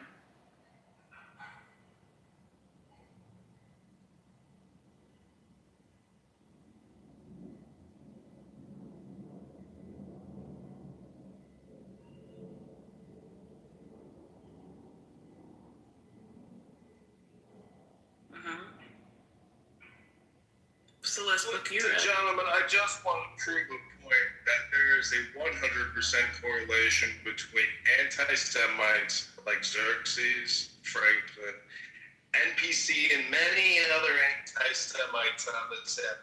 They do not like poetry. They do not read poetry.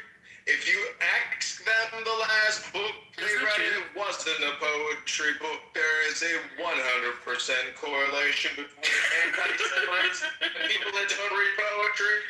So if you haven't picked up a poetry book recently, I encourage you right now to pick up a poetry book a little. Life is full of joy. Xerxes, I wanted to ask you a question. What do you think that dialectic therapy means? Again, the key word. Why do you keep yelling? Oh my god. What is happening? Hello? You just called me an anti-Semite and assumed that I didn't read poetry. What is happening?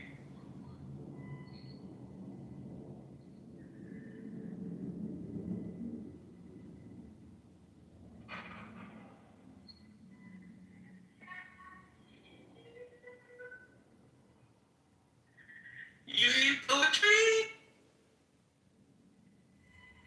Huh? Asian is projection. Can you imagine going to the gas pump with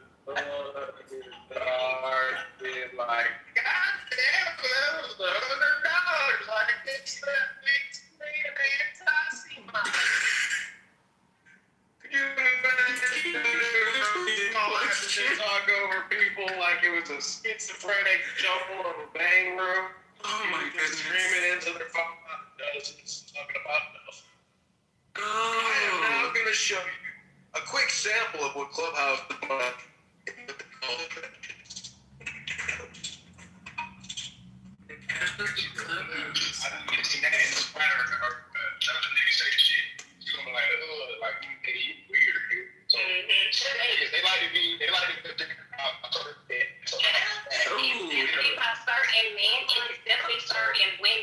Yeah, I just stepped away. We're down normal.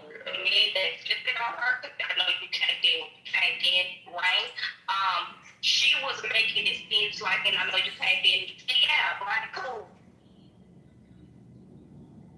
Because the niggas flipped it on her, and if they were trying to make her feel bad.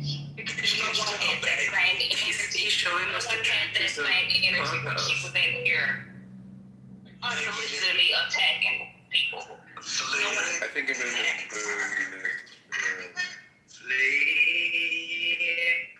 So what I'm trying to point out is poetry. A hell of a lot more interesting than Clubhouse. An audiobook by Alan Watts. So much more fascinating. Oh my god. So why do people choose to listen to what I would call the trenches, hypnosis? The hypnosis of the trenches. Hello? Ever hear of Shakespeare? This guy is rough. You know that you laughing at him, he thinks he's funny. This person speaking? No. Oh, this is Kitover. Oh. Yeah. No, this is hilarious. He's a Clubhouse celebrity. Wait, why are you saying it like No, I think he's more of a Clubhouse historian. That's pathetic. I don't know. Because he records everything he live streams rooms all the time. So he probably spends the most time. Oh my god, what? How's the time for that? But that's interesting. guess maybe it'll be fruitful in hindsight for let's say 10 years from now you stop working from home and you actually decide to be somebody, right? It doesn't matter if you don't. It's just be the character. So 15 years from now, you're a black woman. I'm assuming you're a black woman. Okay, That's your character. You're Kamala. Your hair is Kamala, and you're running for Senate. And John has a recording from you from today being an anti-Semite. So I think that's why, yeah. Okay. So he's the person who's recording you in the room when you think no one's recording you. Yeah. I mean, the anonymous feature. I mean, I'm okay with that. I stand on the things that I say, but I think, that might make other people uncomfortable. Right now, you see my gay emoji Anon in the audience. That's in a recording studio in a different section of my house with about 20 phones pointed at it. So this entire 3 hours has been recorded, live streamed, and it's entertainment. And if you take me seriously and you don't think I'm funny, well then you don't know that you're part of a practical joke. This is the Bob Baggett Saget, you're on hidden camera. That's the show I run. I produce it for Barry Weiss here at the CBS facilities in Hollywood. I submit the tapes, they review it, they edit it. If they want to use it, they use it. But I'm just a content creator here working for Barry, and God bless you all. I hope you have a fruitful and productive day. Thanks for being a part of the production. If you are upset that I'm recording...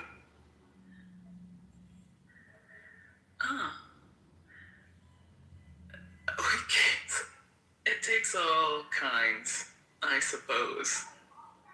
Although I guess I should stop asking questions.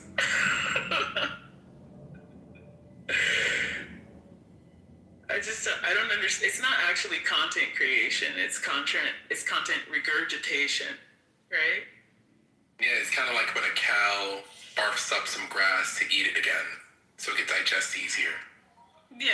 Yeah, creating things would be, something generated from the self, not just React video.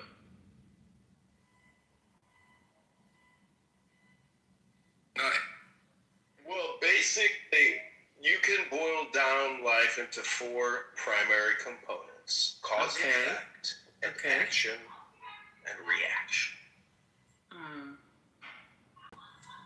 Okay.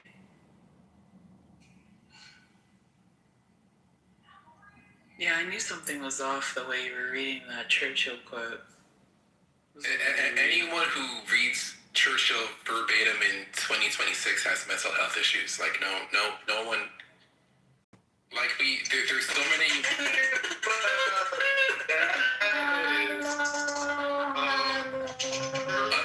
Unless it's like a Nick Fuentes, unless it's like a white identitarian, I'm shut up. So, yeah, right.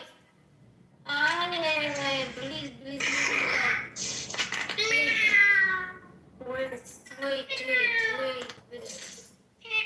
is wrong with you? Alisa, please.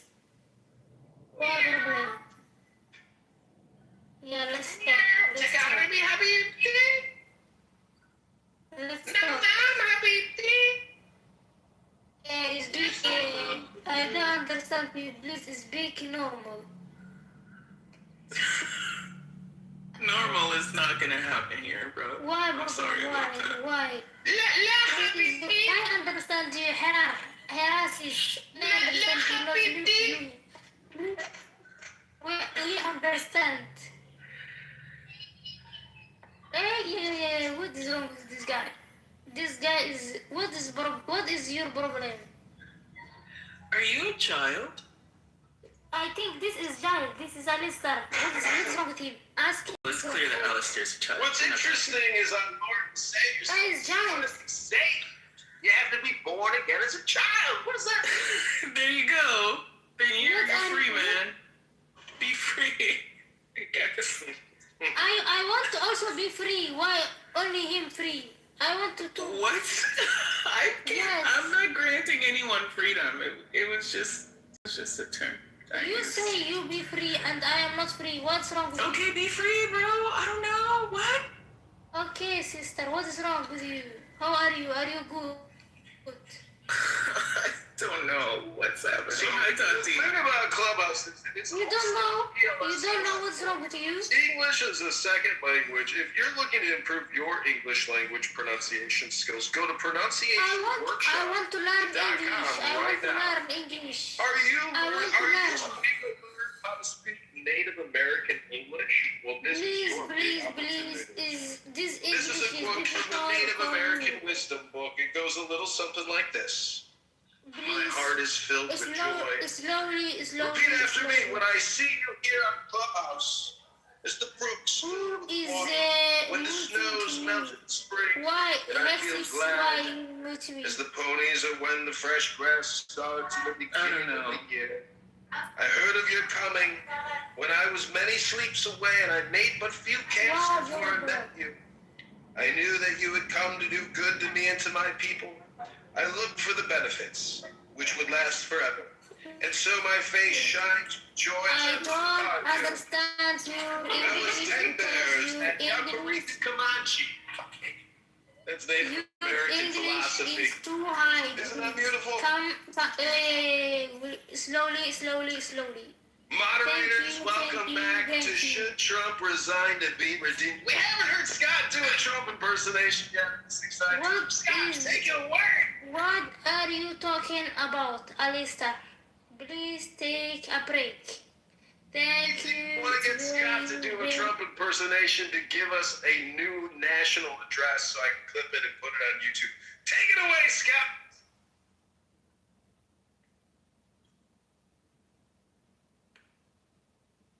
Take it away, Scott. Please take it away, Scott. Hi, Tati.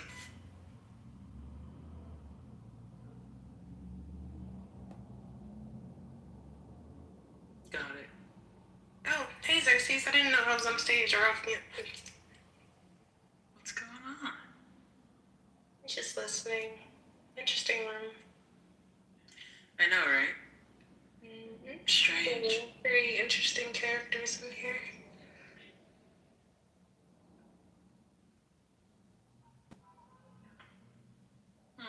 It's dead, so.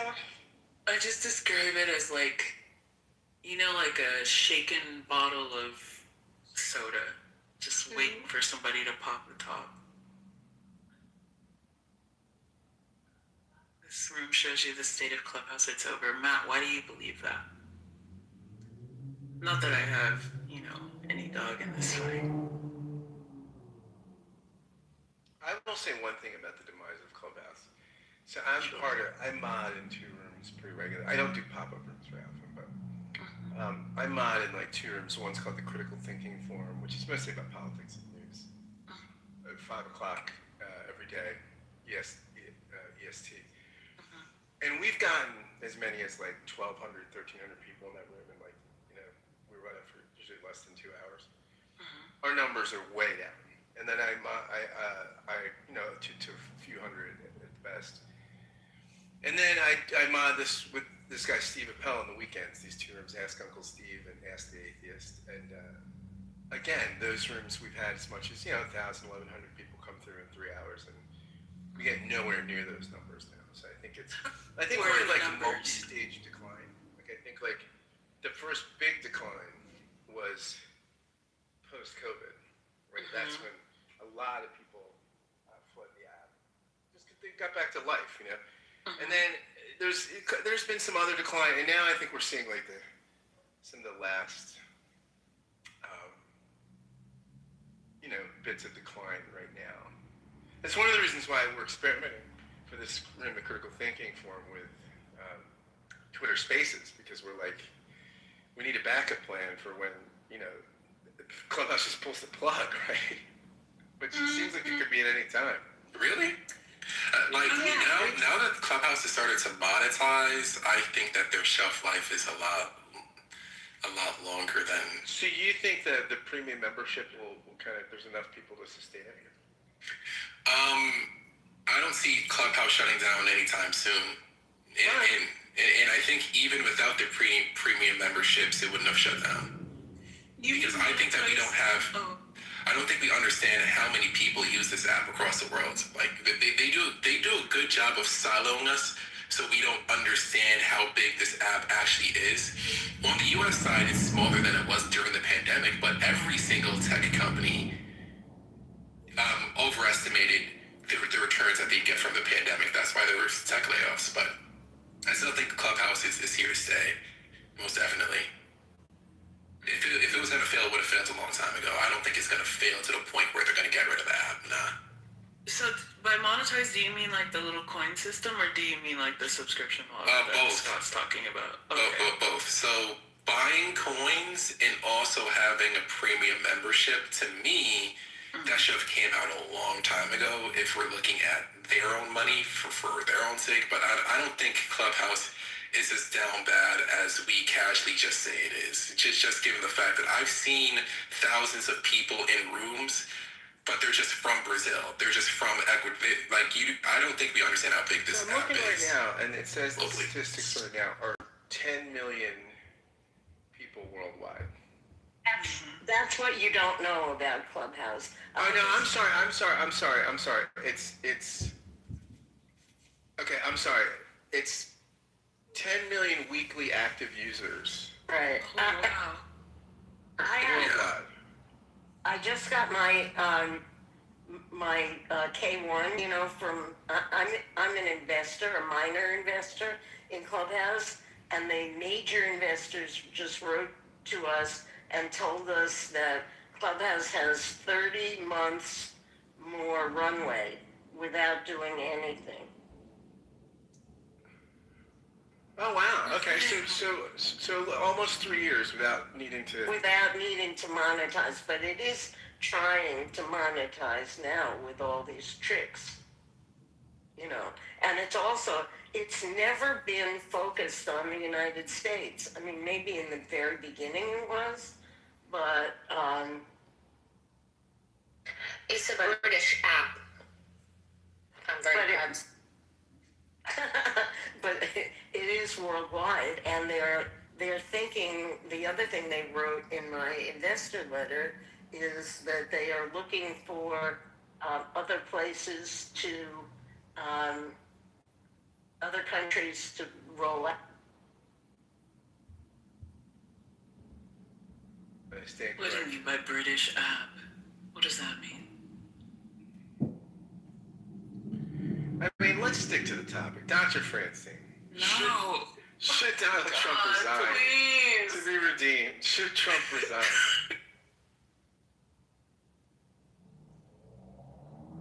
I mean, from like a Persian point of view, I can just say like the massive big rooms where you see like Persian people come in and like have discussions, sometimes like 3, 4, 5,000 people in there. So it's quite a political app. And I think you kind of like oversee this because you're using it as more like a social app. And it's like, oh, the friends you used to have like 3 years ago are not on it anymore.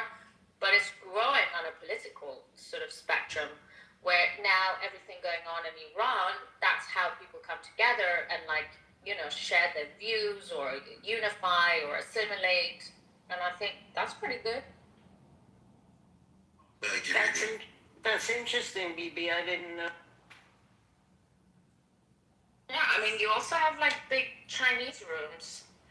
But the thing is, it's like, yeah, most people just see it as like a social app. But I think it's more like somehow, it's very political for many people. Why are you giving me thumbs down? Because you say there's big Chinese rooms. Yeah, I've seen the big Chinese rooms. What's your When's problem? the last time you've seen them, though? Hello? Well, I mean, I see more Persians right now, but right. I used to see bigger Chinese. Okay, but like, so for instance, like, I think there's too many black rooms at the moment. Like, I stay away from those. Yeah, Because it's like they're always discussing like women's hair and like how many people did you sleep with or crash outs and stuff. That I don't find that particularly like cool. Or like, I'm not really interested in that. I don't know. As someone who's black and but at least there are some people. Hey, ma'am, do you know how to shut the fuck up? What's going on? That's Seriously. what I'm saying. You're speaking and going on mute. You're speaking and going like, what are you doing right now? Shut up. You're talking during people's submission. She was talking. You interrupted her. No, I'm gonna respond. She was talking first. Said a lot, stupid. I'll beat your ass. I'll beat your ass. As someone who agrees. Meet me outside. Too many black rooms. How about that? I think that only an ignorant person would say they're all about hair and other dumb shit. Because even though I think it's too many black rooms, they're not all about the same shit. They're about everything. I mean, who cares about black women's body Ma'am, shut counts? the fuck up. I just left a black room that was about stocks. Before that, What did you learn?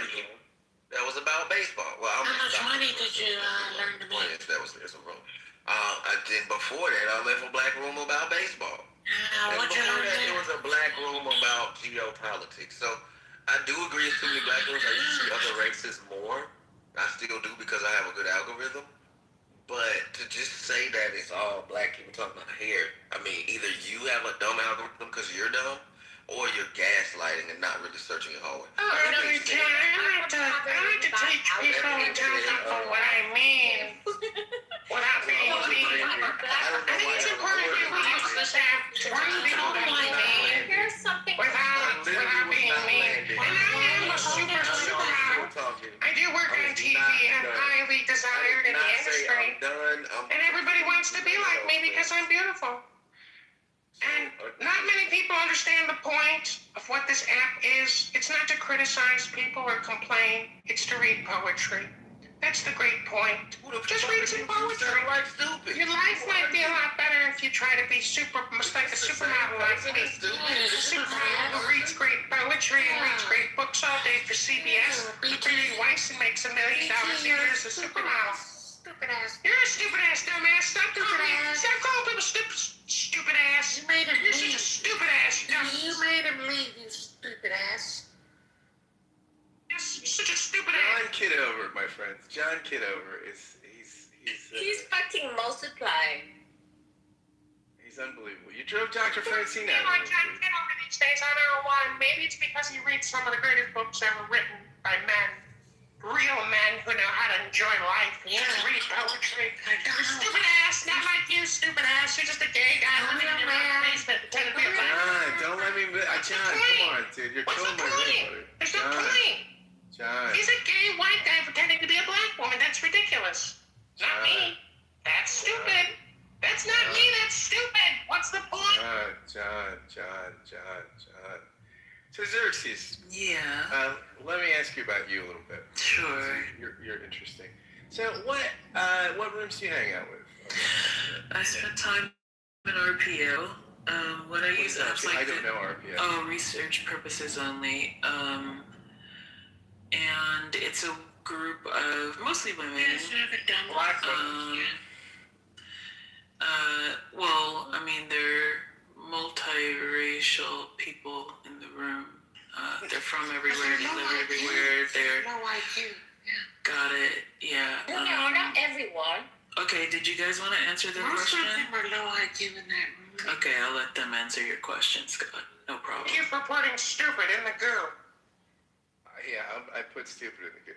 Yeah, okay, so you hang out there. I don't know research purposes only. I don't know what that room. We just hang out and they talk about, I mean, it just depends.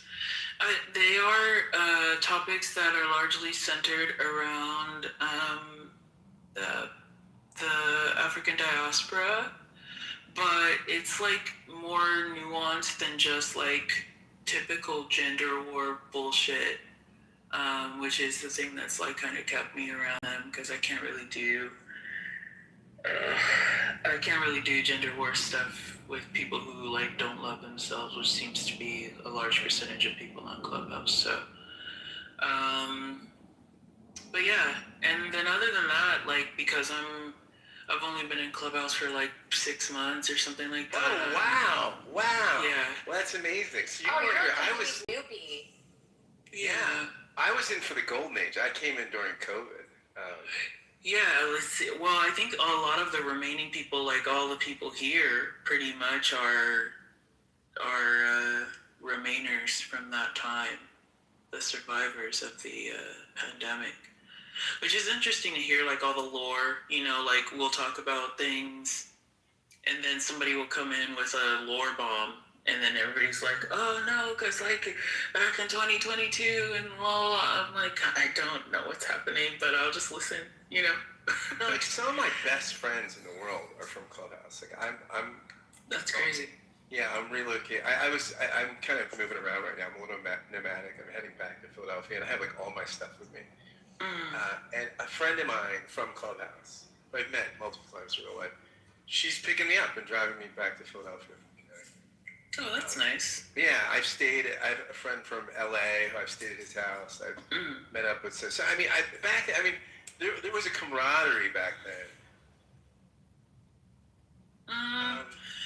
I think different connections, like, because I've gone to different social audio apps and different social apps, you know, like Discord and a couple of others, and like they all have their own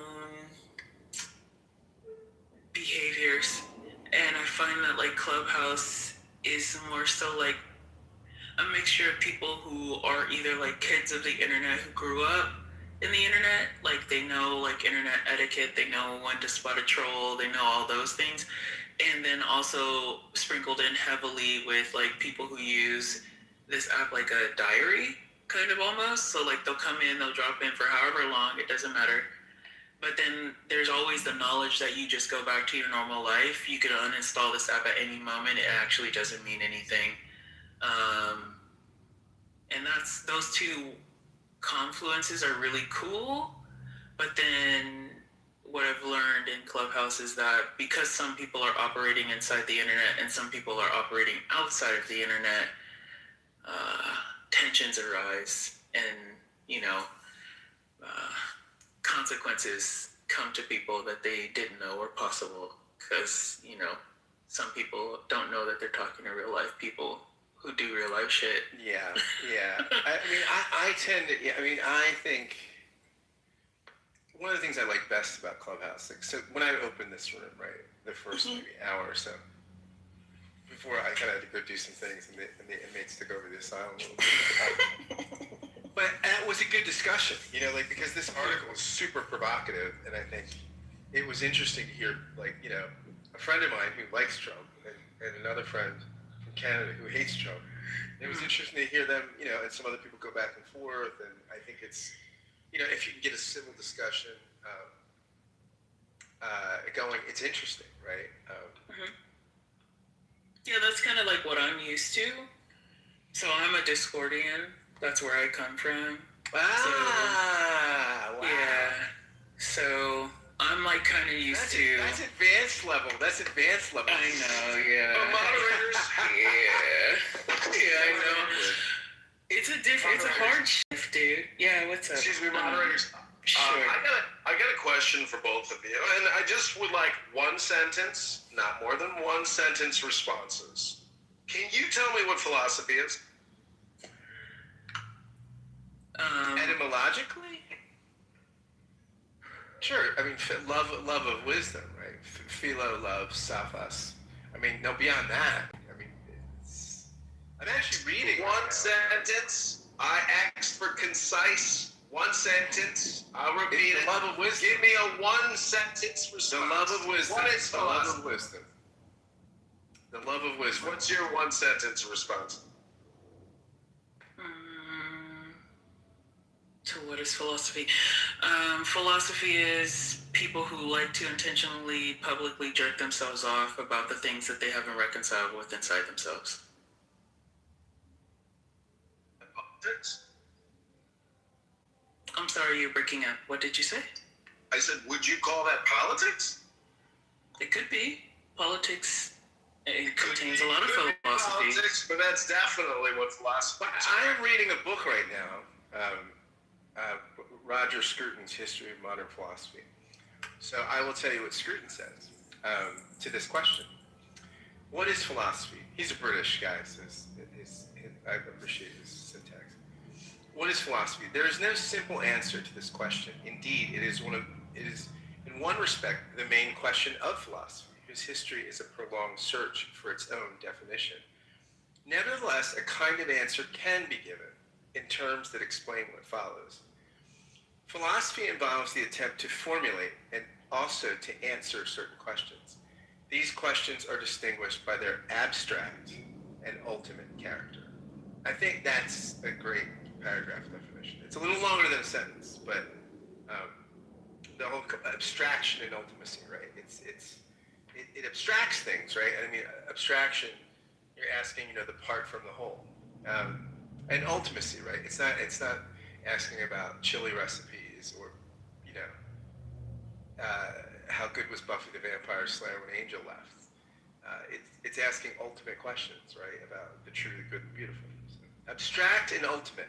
Well, I think the most important question is basically what's in the books, meaning that an actuarial scientist, an accountant, a financial analyst can actually give us the more accurate picture of the situation, and then we should base the conversation based off of what's in the books, unless you think through your revolutionary politics, for some reason, somehow, you can get around the bank's ledger. It's not going to happen. So, hello? Hello? Hello? I mean, what is your definition there, my friend, John? The same one with you, which is the love of wisdom, the pursuit of wisdom, the enjoyment of wisdom, the joy of wisdom, the joy of the law, because philosophy is not just wisdom, philosophy is also law, and that's why I'm a practicing attorney and lawyer trying to liberate my people. But yeah, I think what's interesting about Scruton's definition is the abstract and ultimacy, and he fleshes that out, because I do think you can love. I mean, I know that philosophy, the Greek, the etymology is love of wisdom. It's part of why I answered that way. But on some level, you could love wisdom and not be that philosophical, right? You could define wisdom in a way that doesn't prefer the kind of abstract, critical reflection that at least philosophy in the West does. I'm leaning on kind of a Western definition, because if we looked at Eastern philosophy, that might be, it just would be a different conversation. But yeah.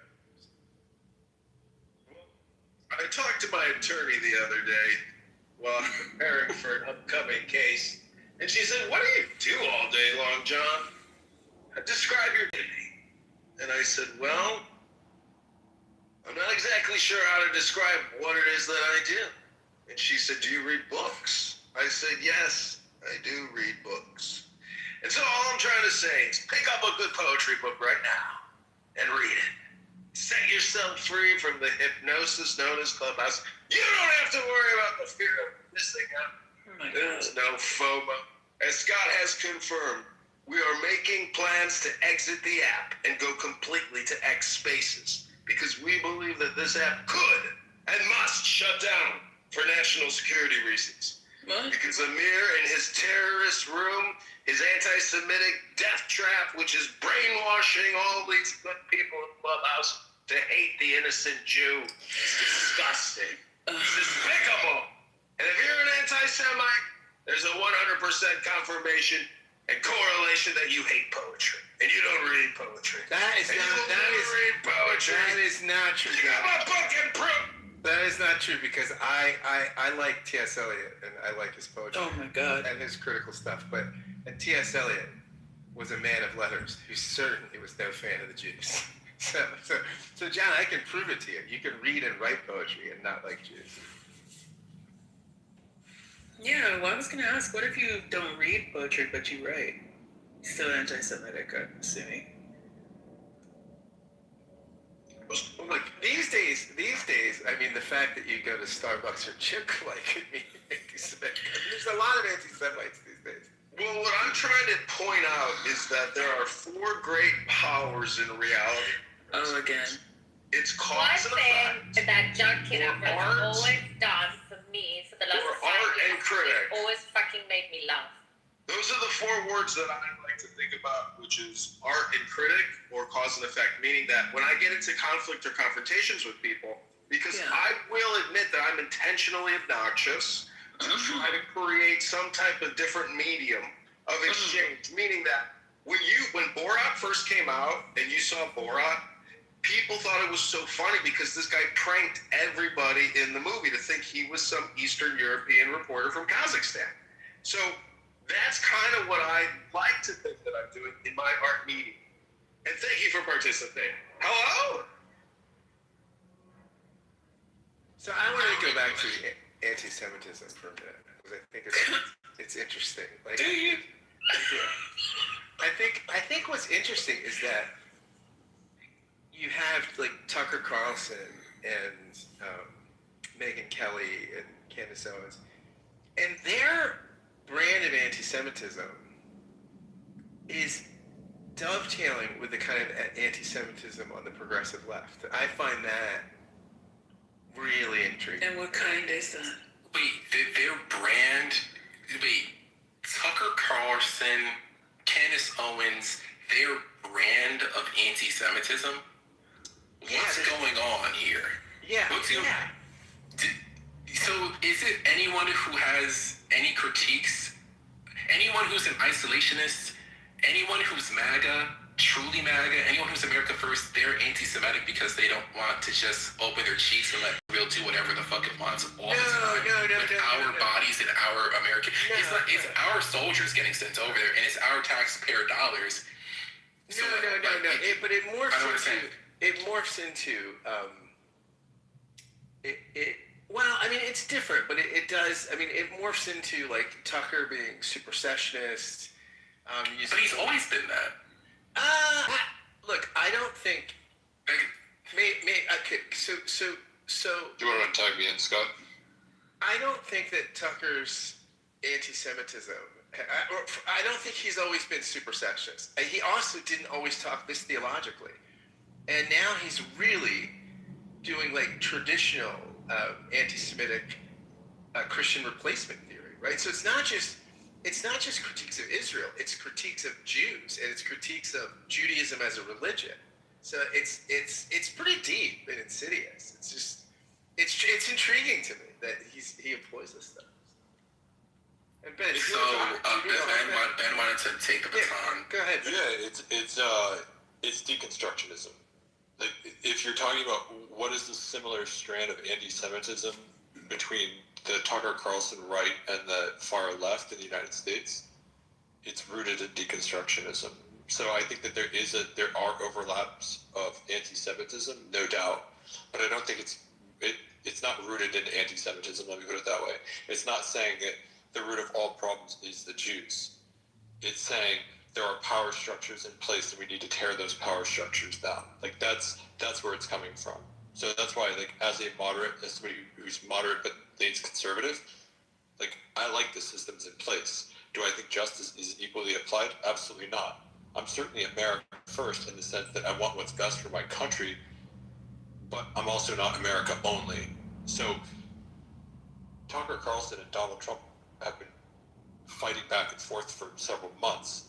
And again, I think Tucker's entire approach is more of the deconstructionist side, and that's why you're seeing him, and then also Marjorie Taylor Greene. You mentioned the three of Megyn Kelly, Tucker Carlson, and Candace Owens, but I would say that there's Marjorie Taylor Greene is also there as well. There's a couple of others. Yeah, I get the disruption thing, right? And I think it's one of the reasons why Trump has been elected twice, right? I mean, because it's one of the reasons too. I think in 2016, a lot of progressives couldn't believe that people went from Bernie Sanders to Donald Trump. That makes a lot of sense to me. I mean, I was a Bernie supporter, but I didn't vote for Trump. But Hillary was certainly not disruption, nor was Kamala Harris, both of whom I voted for. Now Biden, I think the reason why Biden as an establishment guy won was largely because of COVID, and he didn't campaign, which helped. But I think that no incumbent could have won an election during COVID because people were just so frustrated and so angry about lockdowns and this and that. It's just, whoever, it could have been Obama, it could have been anybody, they would have been voted out. But I do think it's interesting that Tucker Carlson, with the platform he has, and again, I'm not saying you can't be critical of Israel and Netanyahu, who I think is awful, but when you're talking about Christian replacement theory and how basically the church has replaced Israel as the people of God, and that basically the church is the true Israel. I mean, that stuff, both in mainline Protestant and more evangelical circles, that kind of talk, especially post-Holocaust, has really dropped out of mainstream theology. And for him to sort of take up that cause with his platform, now that is some deep-seated resentment of Jews. That's just not about Israel. That's about Jews and theological resentment of Jews, which is just intriguing to me. But do you agree or disagree with what I'm saying? I'm genuinely about the curious. disruption. I value your opinion on things. Like I think you're a well-thought human being. So like on the deconstruction side of things, I think it's rooted in deconstructionism. No, I do think. I mean, look, whatever you think of Trump, right? I mean, I think people wanted disruption and deconstruction. You're right, and Trump is a disruptive deconstructor. Now, to some degree, but right? Trump is not a deconstructor. Tucker's a deconstructor. Oh, okay. That's the point that I'm saying is what separates Tucker, the Tucker strain of the right, and the far left strain from the moderate left and the moderate right. I know people want to say that Trump is an extreme figure, and yes, his rhetoric is extreme, but I don't consider him a deconstruct. He's not trying to deconstruct this system. He gets pissed and bloviates about it. That's fine. But like he's not doing anything to really truly undermine the system in the way that Tucker Carlson, or again, you're looking at people on the extreme left, like the Squad, that kind of thing, who are saying that the system itself is what's broken. It's not the application of the system, and that's what Tucker seems to be implying. Is this? It's not the application of the system. It's the system itself. This seems to be the ideological difference here. That's the point I was trying to make. That's the tie between the two. Yeah, no, I think that's not. I think you guys are manufacturing anti-Semites right in front of our faces. I think when you take a line that even the New Testament doesn't take, right, about Jews, like basically Paul says the covenant with Jews is irrevocable. Whatever you think of the New Testament, but when you basically go beyond the New Testament to Christian replacement theory, you've got an issue with Jews. Yeah, I think you've got an issue with Jews. I don't think I'm manufacturing that. I'm just saying. Yeah, no, but do you have an issue with Muslims? Like when I hear a lot of Jews speak, when I hear a lot of Jews speak, I can easily say that you guys have a problem with Muslims, but it seems like I'm not a Jew. I'm a Christian. But sure, and you might as well be a Jew. I don't. And I'm why do I might as well be a Jew? What is that? What is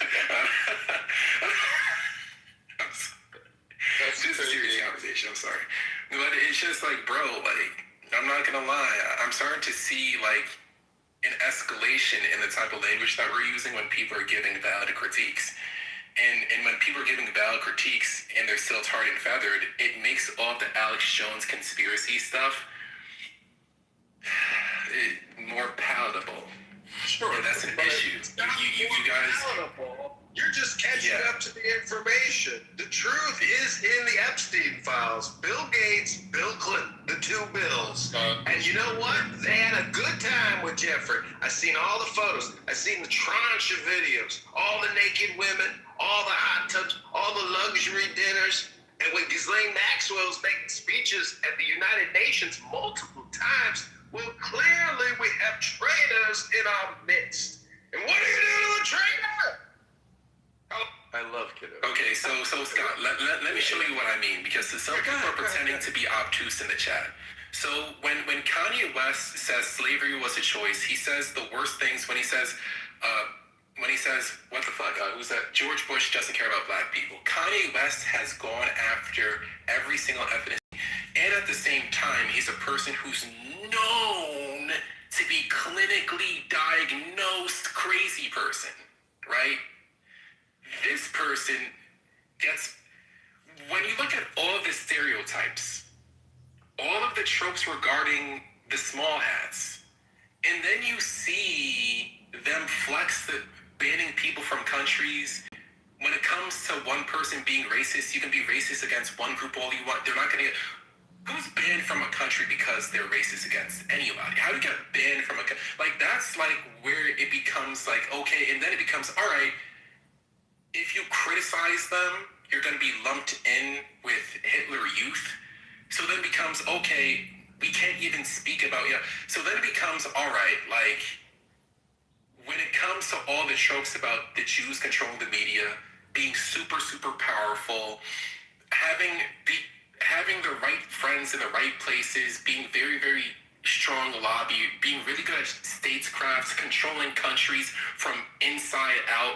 Like, when you look at all the things, are we gonna, like, how are people not supposed to connect the dots? Like there's certain connected dots. I'm trying to not be anti-Semitic. Like, how do we not be anti-Semitic? Tell us what you got. What you're saying is because It's just commercial.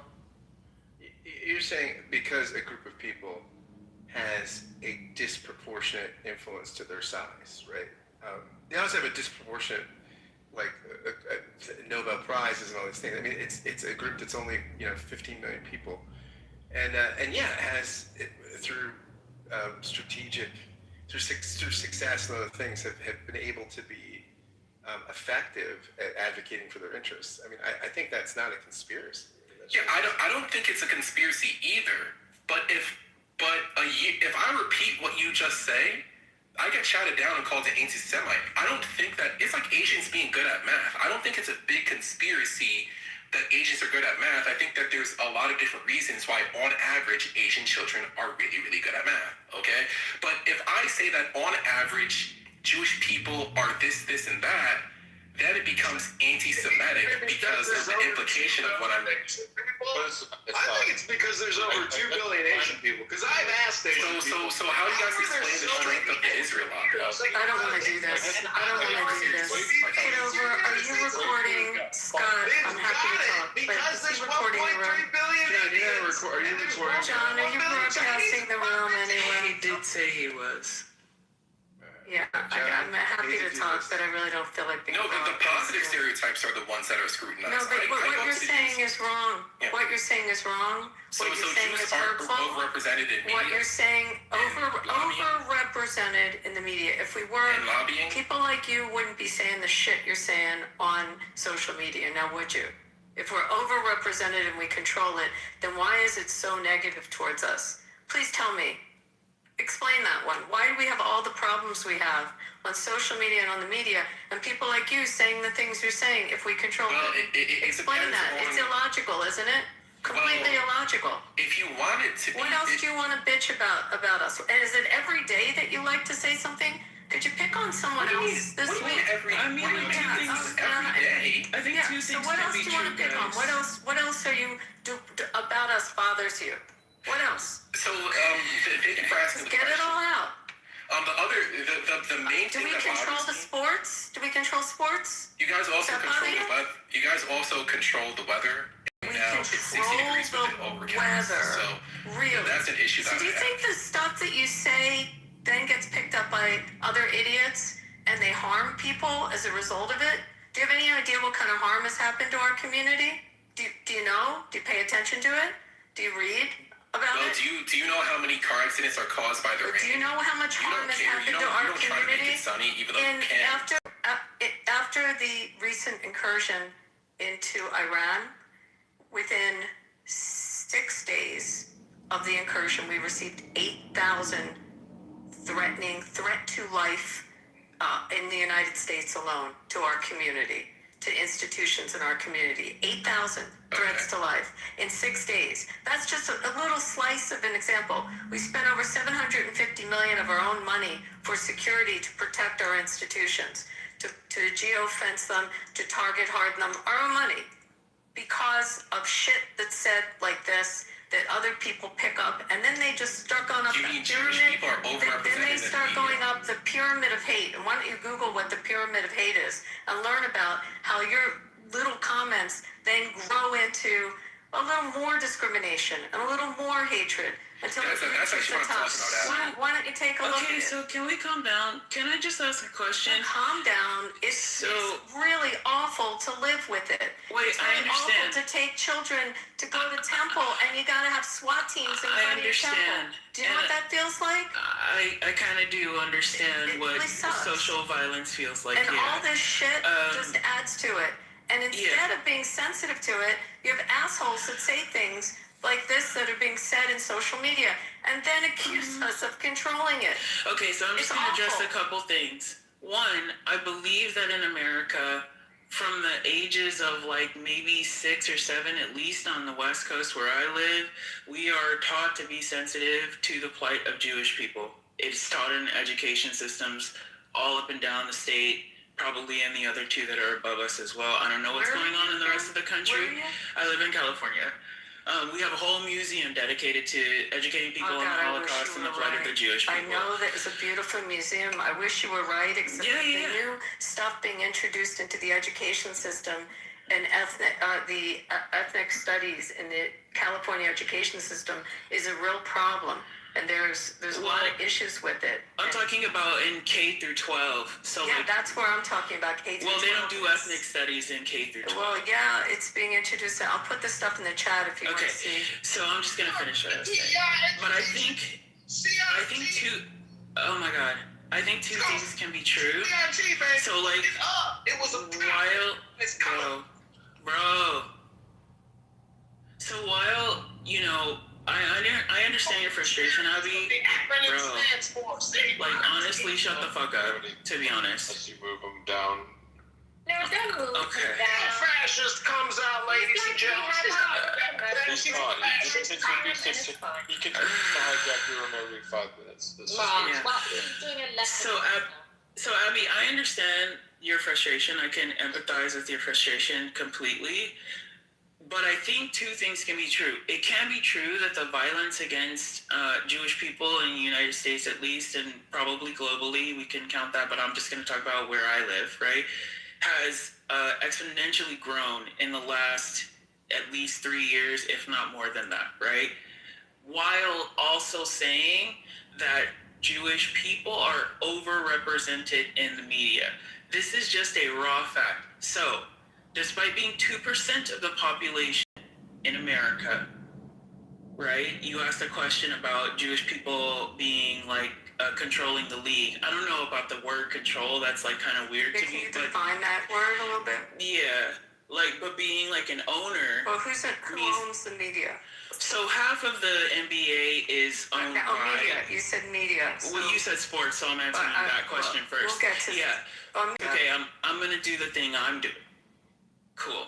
So half of the NBA is owned by Jewish people. I don't think that this is bad, but yes, half of the NBA has Jewish owners. That have Jewish owners? I can totally get that list for you once I'm done saying what I'm saying. Cool. I think like 30% of the NFL has an owner that is of Jewish descent. I don't think that these things are bad. Like, people want to collectively share in what the American dream can be. That does mean creating teams. It does mean producing media that maybe represents your stories better. It does mean, like, you know, getting involved in the whole fucking machine. I don't know why. Maybe it's because, like, people do use this demonstrably in conversation to demean Jewish people, but admitting that that's a fact isn't a bad thing, right? Can I ask Scott something? Yeah, sure. Scott, is Jeffrey Lurie a bad guy? Scott, because is Jeffrey Lurie a bad guy, Scott? Who's Jeffrey Lurie? I don't know who that is. He owns the Eagles. Is he a bad guy? Oh, Jeffrey Lurie. Oh, yeah. No. He's a good guy. Is Robert Kraft a good guy? Puts a lot of money in his community, into Boston, into Massachusetts. Robert Kraft's very philanthropic, right? Here's an article I just. I go through some more Jewish owners of the NFL because you mentioned the NFL. Now we're going through the individual. No, but I wanted to talk about seriously what you're talking about media because I think media is more interesting, and the word control. You don't think they're bad people. That's not the point. The word control is really interesting. So, Cersei, may I ask you something? The media. So let's go. NBC is a public corporation, right? It's publicly traded. ABC is owned by Disney, publicly traded corporation, right? Yeah, sure. So I actually own part of the media, I guess, because I have stock in Disney. Yes. So let's go through it. These are publicly traded corporations. The owners, these media giants, publicly traded. Lots of people are owners of these companies because they're traded. They're public corporations. Comcast is a public corporation. So how does one ethnicity control it if it's a publicly traded corporation? Right. So while you answer to Disney by examples. Sure. Well, while a company has to answer to its shareholders, right? There is a person in control or a group of people in control who make the bulk of the decisions. So these might not be like financial decisions all the time, Who would that be? Who would that be in control? You're not asking. You're not asking. Like Abby, you're actually like, why are you forcing us to be in this corner where it's? She's a lawyer. She's an antsy. I get angry, but when people use terms, the terms aren't defined, and they don't know what they're.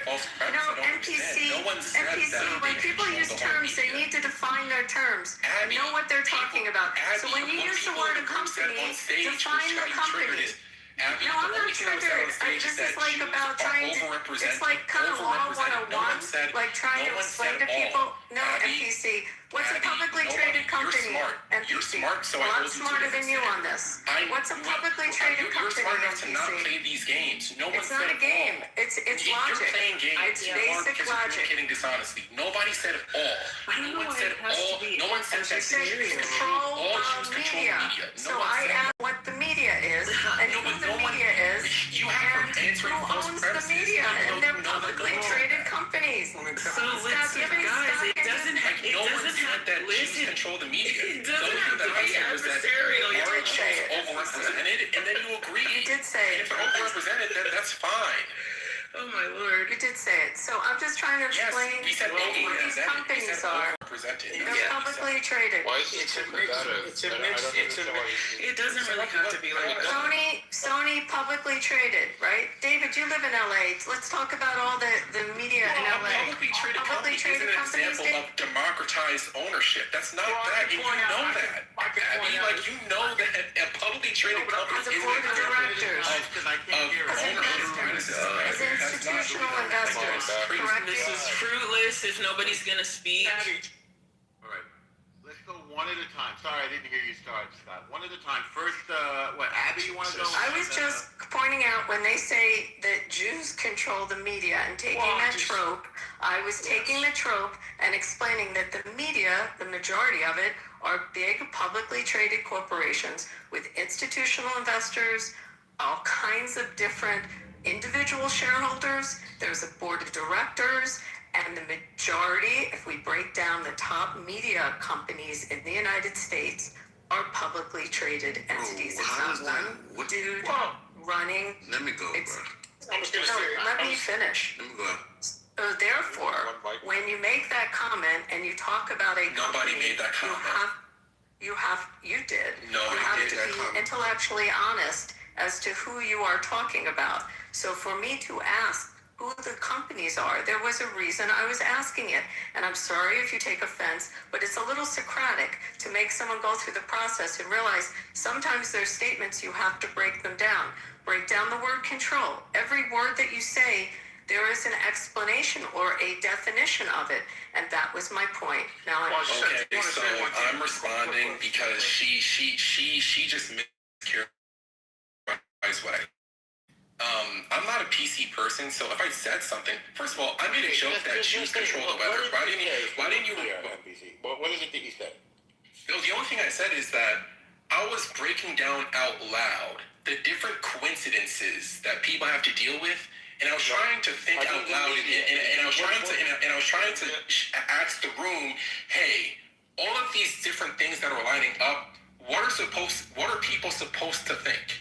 Okay, so let's just Jewish people are overrepresented in the media. That is what I said. What do you say about the media? No, that's what I said. Literally, what I said is the only thing that I said was that it's obvious that Jewish people are overrepresented in the media, and no one disagreed with me. Well, what does overrepresented mean to you? Based on population, Scott agreed. What do you mean? What does it mean? Why do all these? You know what overrepresented? No, I don't. I want to know what point you're Norm, making. you know what overrepresented based on your population, based on the size of your population. There's a The amount doesn't match. Norm, come on. I feel like I have a lot of There should only be X number of Jews in the media and no more. Is that what you're saying? What's overrepresented? I'm not. It's because they're good at representing. No, but black people are overrepresented in it. Wait, overrepresented just means overrepresented. Black people are overrepresented in sports. There's a reason why Asian people are overrepresented in higher education. There's a reason why. One at a time. Do black people control sports? Does anybody ever say that? There are several. Actually, there's several jokes. There are several jokes. Yeah, Larry Bird. There are several jokes that we do. If you're saying that you're There's several jokes, and the only reason why a person might say that we aren't is because all the owners are white. So black people in sports because they're good at sports, or what's the reason? The reason why they're in sports is they're good at sports. Okay. When you tell a black person that black people are overrepresented in the media, I can't be offended because that's a fact. So they're good at slow down. So they're good at sports. Does anybody say, oh my God, we should kick them out of sports? No, Norm. That's what you guys do. As soon as I say that Jews are good in media, the next thing is we want to kick Jews out of media. What does you being good at media? Wait. Tell Normo, he's not saying on its face, he's not saying something that's anti-Semitic. I don't know, NBC might be a giant anti-Semite. I don't need you. Right now, he's not saying anything. I don't need you to interpret. I can talk fine. I understand how life works. Apparently you don't. Okay. Because you're thinking I'm very good at it. negative. Very good at it. He's not saying anything negative. Can I go next? Hang on. So in what way are you hang on, Ben. Why are Jews overrepresented in media to you, NBC? What's overrepresented to you? I'm not gonna ask questions I'm not gonna answer questions that I believe you know the answer to. Okay, so you're now reading my mind. You know what I know.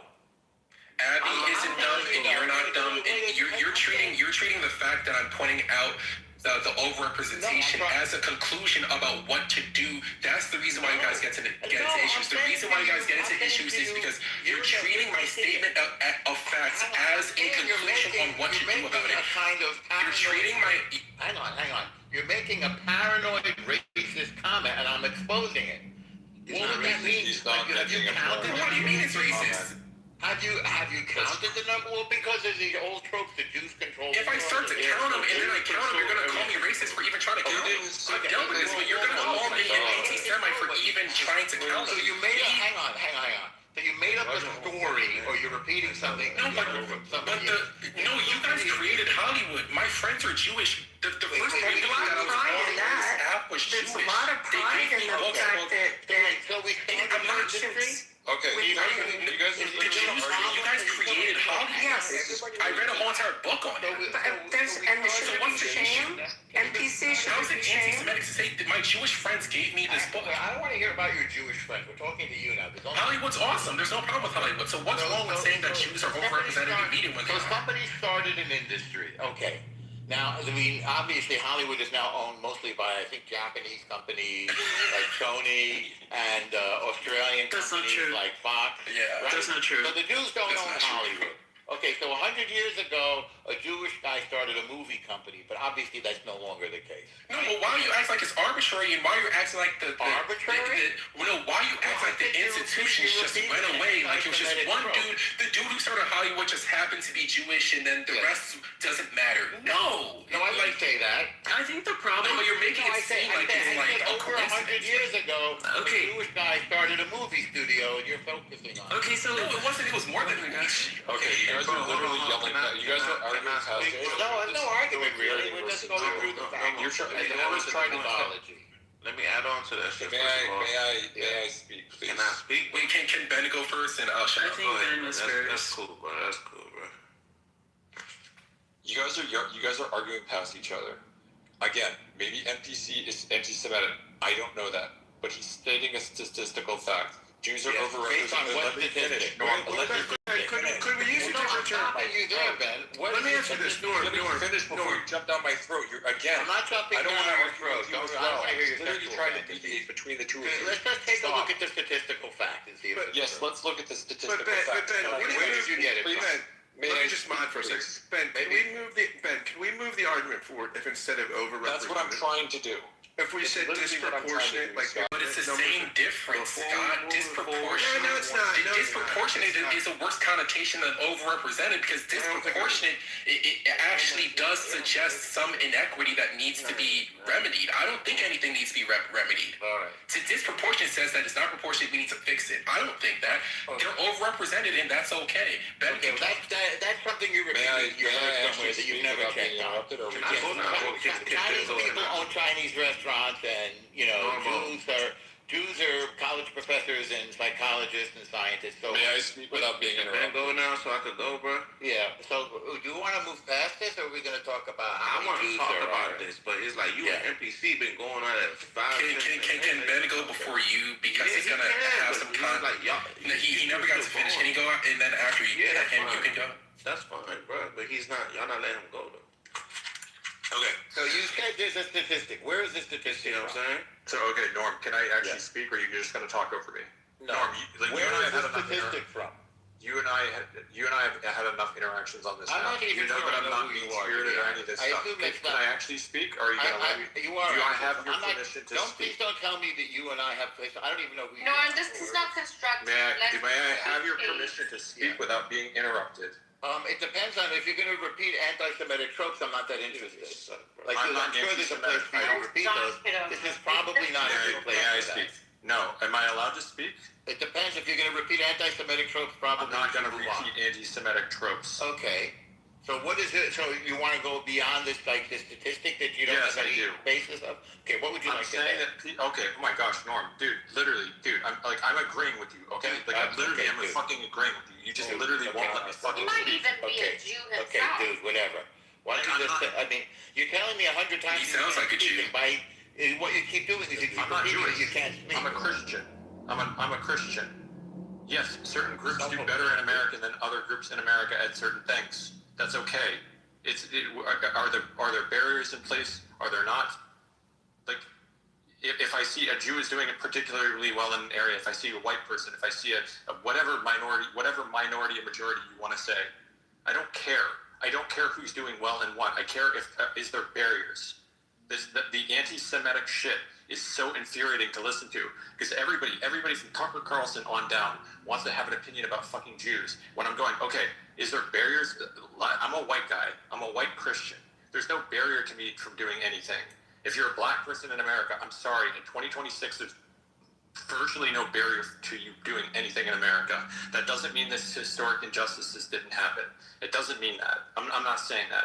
But this whole idea of like, oh, well, the Jews control this, or the Jews do this, or there's more Jews here, or there's more Jews here. Again, I haven't listened to everything that NBC has to say.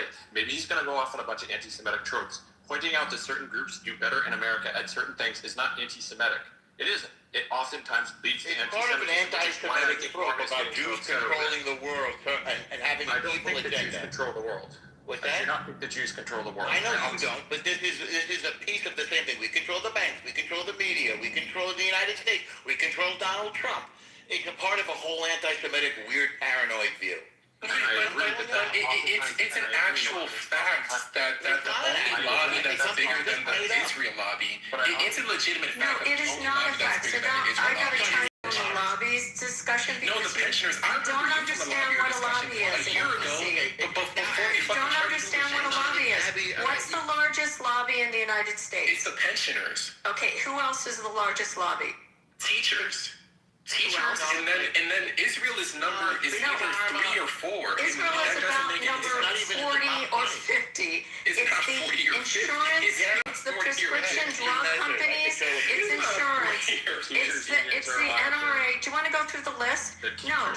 First of all, teachers, you can go through the number one, and you can pull it up. Anyone can hit Google and look at way down on the list. But by the way, just so you know, that AIPAC, and I'm going to be very clear on this, does not write checks. Jewish Americans write checks.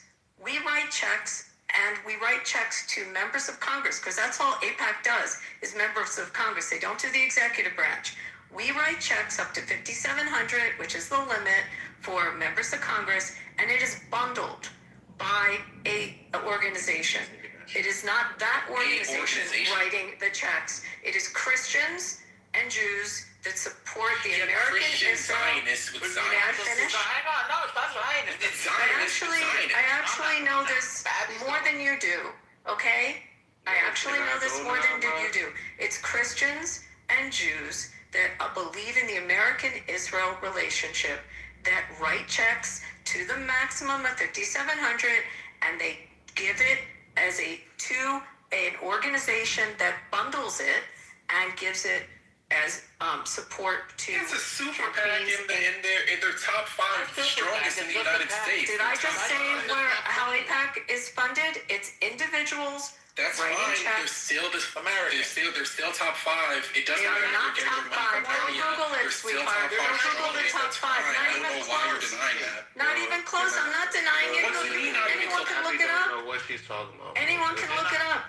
Look at the top lobbyists in Washington. Have you spent time lobbying? Have you ever knocked on doors in Washington? Do you know who's there? Who's on it? Who's okay? It's the pharmaceuticals. It's the insurance companies. It's AAA. It's NRA. You can go through it. It's the AARP.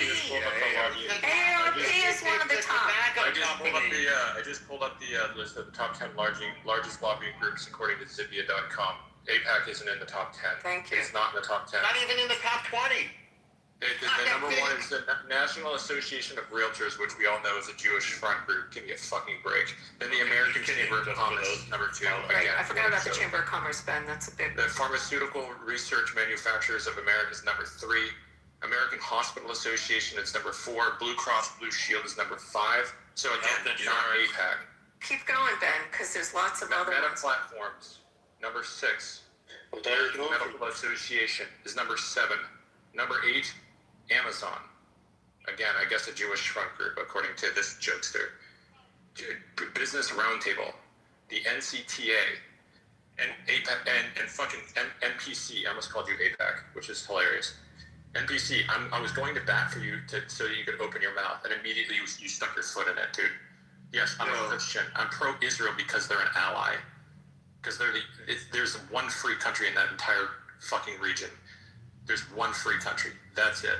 Let me go. And they reflect American values and interests and defend us, and we can trust them. Israel's trustworthy. I will tell you, it's a very important thing. He's been waiting. Lobbying is a great thing. It's part of your First Amendment, and you should all exercise your right to petition the government.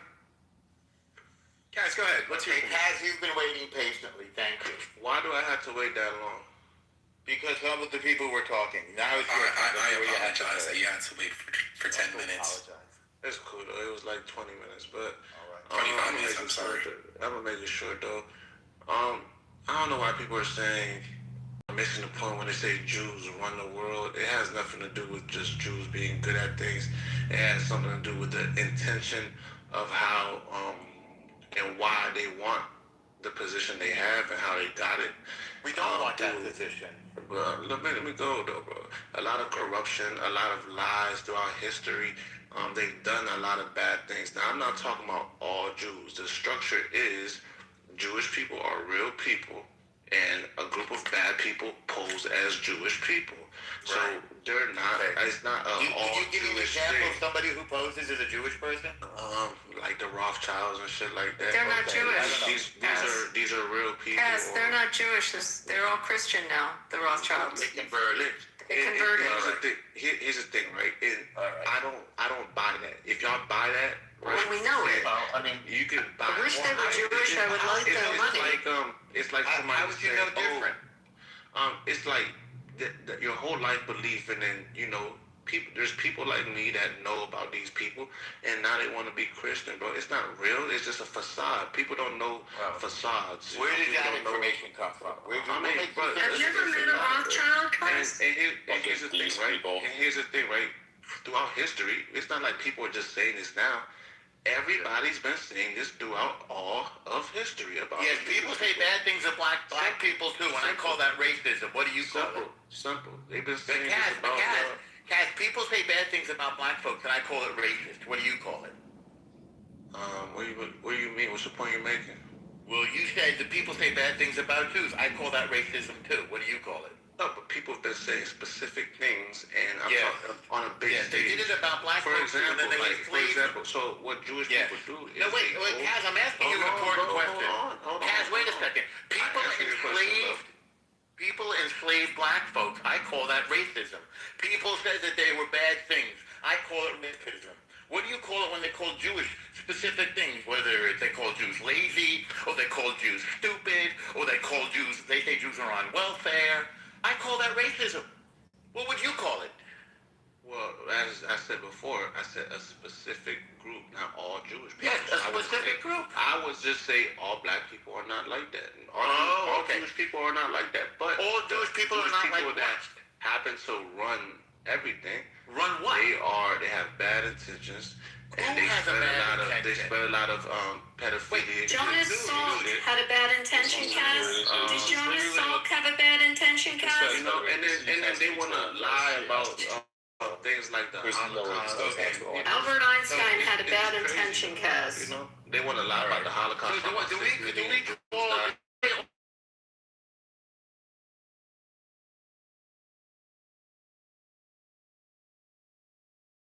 black folks like R. Kelly and P. Diddy and no, that's my point. All Jews is not I all agree Jewish with you. people. So then why would you say it about Jews? Bro, did you not hear what I said earlier? Yeah. So I go, it's black not folks all. are into Listen pedophilia. to what I said. It's not all Jews, but the Jews at the top. Yeah. The people at the top doing it.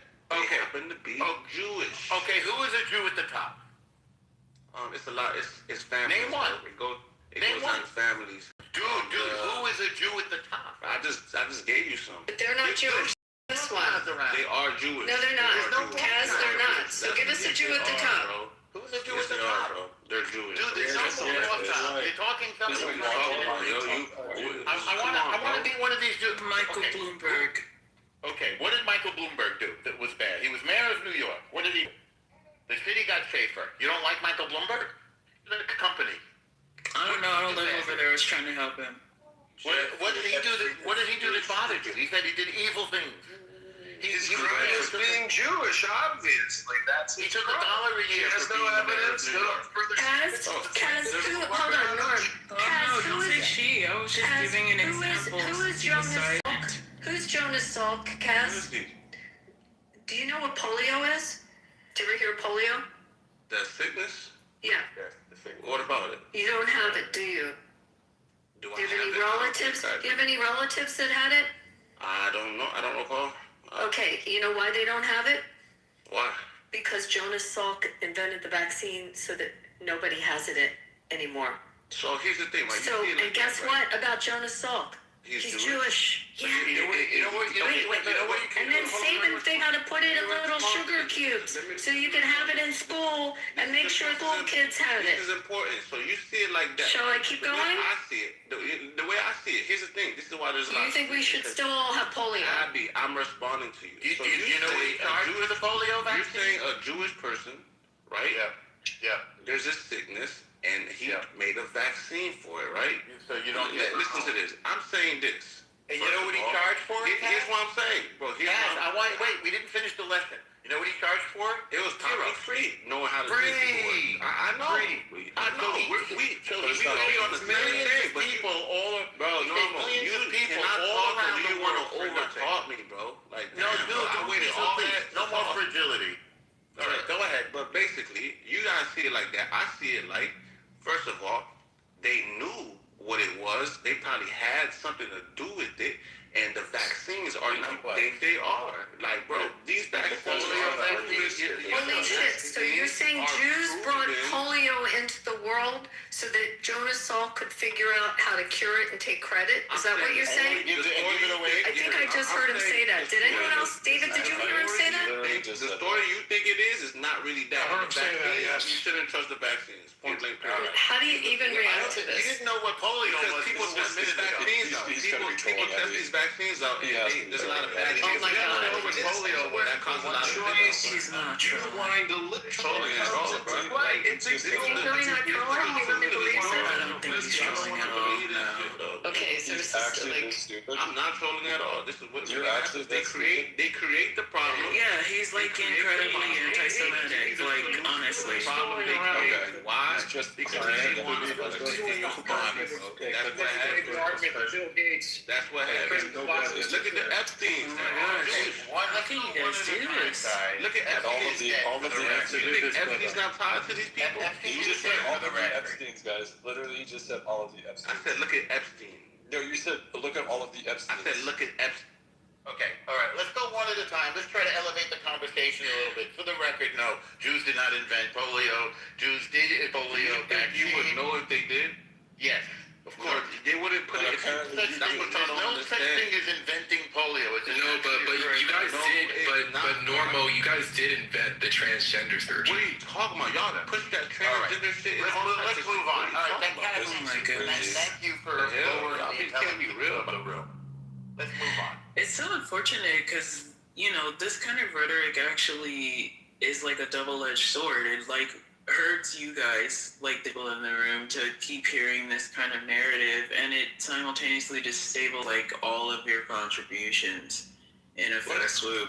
It sucks. Poetry on Clubhouse is invaluable because Bro, shut up. you too might be coming onward. Your art that you choose to listen to is honestly. for use and discrimination to know how much is too much Clubhouse. So, Universe, please don't create So here's my big issue with a lot of this stuff. What's happening is that they're creating unfalsifiable arguments. I mean, when I say they, I'm going to be specific here. I mean, anti-Semites, Kaz. When he says they, he roughly means the Jews, but apparently not all Jews. But what he's doing is he's creating an unfalsifiable argument. So if you just go, oh yeah, hey, what you're saying is totally insane, so let's follow it. Then he goes, okay, well, again, with the polio vaccine, like, oh, the polio vaccine was invented by a Jew. And then he goes, oh, then polio must have been invented by a Jew. You see this again. This is not the Kaz. This is like other people who are anti-Semitic as well. I'm not Hey, what you're saying is insane. Yeah, you are. Jews. Yeah, you actually are, dude. No, Like saying that the estimated number of deaths during the Holocaust is a lot. It is. That's anti-Semitic, bro. Literally, textbook anti-Semitism. It isn't veil. But I've heard numbers as high as 18 million.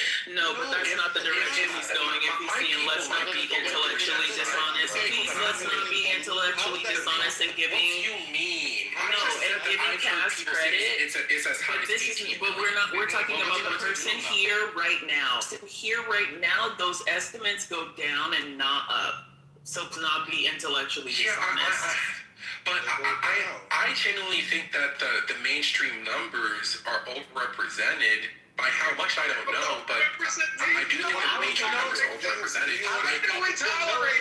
What we're still talking about, we're still about hundreds of thousands and millions of people. It's still a tragedy. So like measuring hard instead of Trying to minimize it is a classic anti-Semitic. I don't minimizing it. You guys are taking it so when it was about his statement. Kaz's statement was about minimizing it, bro. It's not about minimizing. We're not talking about people who are not in this room. We're talking about the person who said the statement. I understand English. I disagree with the way of it, and the reason why is because they're not doing something positive. I'm not saying that he's doing something positive. Clap for Kaz. What I am saying is that the reason why let a person finish an idea and then you can see where we're going with it. Let him finish an idea. Like You're gonna see where I'm going with it. It's not and we just keep talking over each other because one of us must. Okay, I'm going to say this again. I had to take a few phone calls and do a few meetings because I'm trying to control the media and the banks and the world and Donald Trump and polio. So we're going to go one at a time. Universal, please don't interrupt. So for those who didn't know, be a part of the conversation. It's all right. For those who didn't know, Holocaust minimization is a classic anti-Semitic trope. Why? Because it's part of this whole idea that Jews are controlling the story, and Jews are controlling the media, and Jews are playing victim, and Jews are lying. That's where that whole thing comes from. So you have fallen victim to a classic, really it's a Nazi trope. And when black folks in particular begin to parrot Nazi anti-Semitic lies, it's particularly disturbing since black folks too were the subject of discrimination and racism and oppression historically, like the Jews. Now, do we have to keep drilling down into this nonsense of Holocaust denial and Holocaust minimization, or can we move on to something slightly more intelligent? The reason why I don't think you guys care about progress. The reason why I don't think you guys care about anti-Semitism. What were you gonna say? This is what I'm gonna say. Yeah. Before Abby got on stage, I think I was misunderstood. Okay. I was trying to basically build a bridge with not the Jewish, but have a conversation with some Jewish folk and kind of tell them, hey, there's a lot of people that you guys are calling anti-Semitic that are not anti-Semitic. This is the worst thing that you can do. Because it helps the conspiracy theorists. It helps the conspiracy theorists because when you start to deny, oh, we're not overrepresented in media, or if you say that Jews are overrepresented in the media, you have to feel like you're committing a crime. Like, there's certain things that you guys are doing that aren't strategic in my point of view, and that gives people like Kaz more credibility because you guys can't even have conversations. You can't even have conversations. Hang on. Do you remember welfare queens? Remember that term? What does welfare queens have to do with? That was from Ronald Reagan. That was from Ronald Reagan. Yeah, I wasn't alive during that time. I know you were alive during that time, thank God, but I wasn't alive to witness. I wasn't alive either, but I know that term. Yeah, but what does that have to do with being? He's talking about the proselytization. He's talking about the proselytization of propaganda. If you're against Israel, you're also an anti-Semite. Like, it's an anti-black trope. It says that black folks are overrepresented in welfare. It's a lie. But they are. They are. But they are. I agree. This is what you don't understand. They are. I agree. You're talking to people that agree with you. Look at Kaz. He wasn't alive during the Holocaust. How could he even know about it? Look at He wasn't alive. That's the new standard for knowing about something. Is this news to you now normal that black people are overrepresented when it comes to welfare benefits? And we're overrepresented in sports. And we're overrepresented in pop lives. Is there anything else? The lack of impulse control in this room is crazy. I'm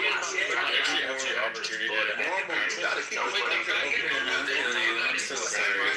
It's like a bang room. This is kind of crazy, and I'm sorry that includes moderators.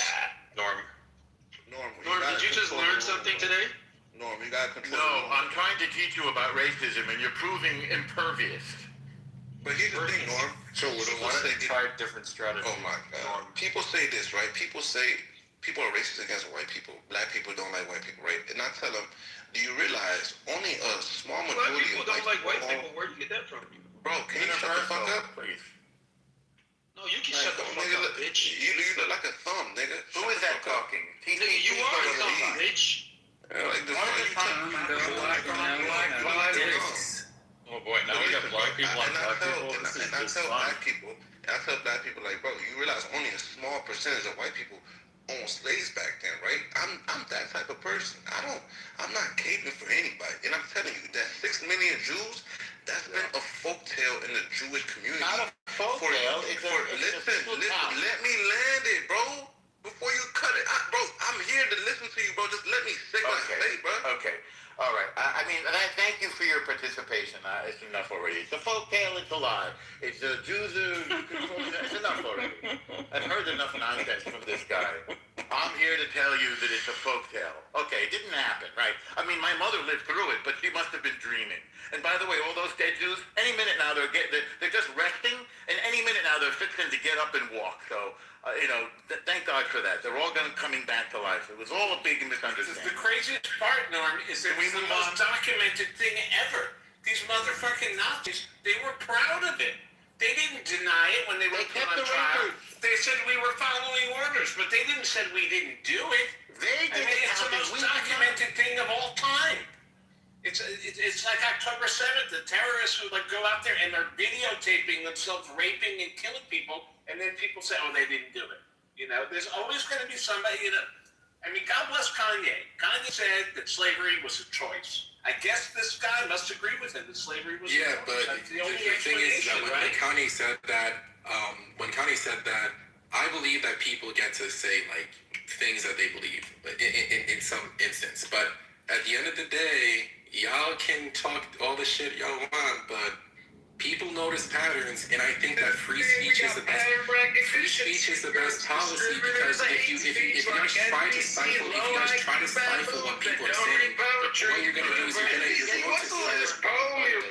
you're going to start alienating people who just have questions. Yeah, and when you alienate people who just have questions, it makes the people.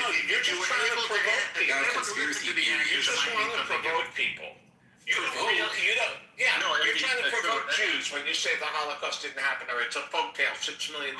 Wait, that was another Jew. Oh my gosh, Randy. You don't have a source for that. Yeah, NPC didn't say that. Randy, NPC didn't say that. But whoever said that it's 6 million is a that person's they didn't read that in the book. But there's no source for that. They didn't read it in the book. They just made it up. Yes? Yeah, Norm, let me say something. Yeah, go ahead. First of all, to NPC's point, yeah, maybe they are curious. You don't know if they're trying to provoke you or not. Second of all, as a strategy, when someone says, yeah, Jews control the world or Jews control the media, then you say, that's right, motherfucker, we do. And if you don't get in line, we're going to come after you. Finally, why not I'll try that next. I mean, you know, there's always multiple ways you can take things, and it's like, there's something Jews control all the banks. That's right, and if you don't get in line, we're going to come and we're going to default your mortgage, and you're going to be living on the street, you motherfucker. So thank you, Alan, for being some comic relief to this room, because clearly that was meant to be funny. Again, for you. Right, exactly. So was that sarcasm? This is where I think no soup for you. This is where was that sarcasm? It's a quote from Seinfeld. And I wasn't trying to be funny. There's a strong difference between I think it was Kaz. There's a strong difference between Kaz and NPC. NPC, I think. Fuck Donald Trump. I don't know. I'll take care of it. Good, thank you. I think that there's a difference between Kaz and NPC. Between Kaz and NPC. NPC, I don't actually think that you're anti-Semitic. I think that you're saying, hey, we should be allowed to ask questions without being labeled anti-Semitic. I 100% agree with that. You should absolutely be able to ask questions without being labeled anti-Semitic. There's plenty of things that the nation of Israel has done that I don't like, and that's fine. There's plenty of things that Benjamin Netanyahu, I'm sure that if I went through his voting record and all those things, there's things that he's done that I don't like. That's fine. Again, I'm not a Jew. Probably things you like and things you don't like. Please let me finish. But here's obviously Norm is getting triggered, and that's understandable. I'm not triggered. Oftentimes, this is the way I saw it. Oftentimes, these questions that get asked oftentimes lead to the exact same thing, which is they end up in anti-Semitic tropes. Right, so that's why Norm is getting triggered the way that he is. I'm not triggered. Yeah, I feel that. Jumping off a mic. I do this all day long. I choose to be here. I know you do. No, Ben, I don't know how long you've been on Clubhouse, but I've been on Clubhouse for a minute. There's time before. Let me tell you something. Norm before we're 7th and after were two different people. Okay. Again, two different people. Okay. And Norm after October 7th, he's a different animal. Okay. So same person. Different animal. Same person. So he's still a human being. Maybe. Okay.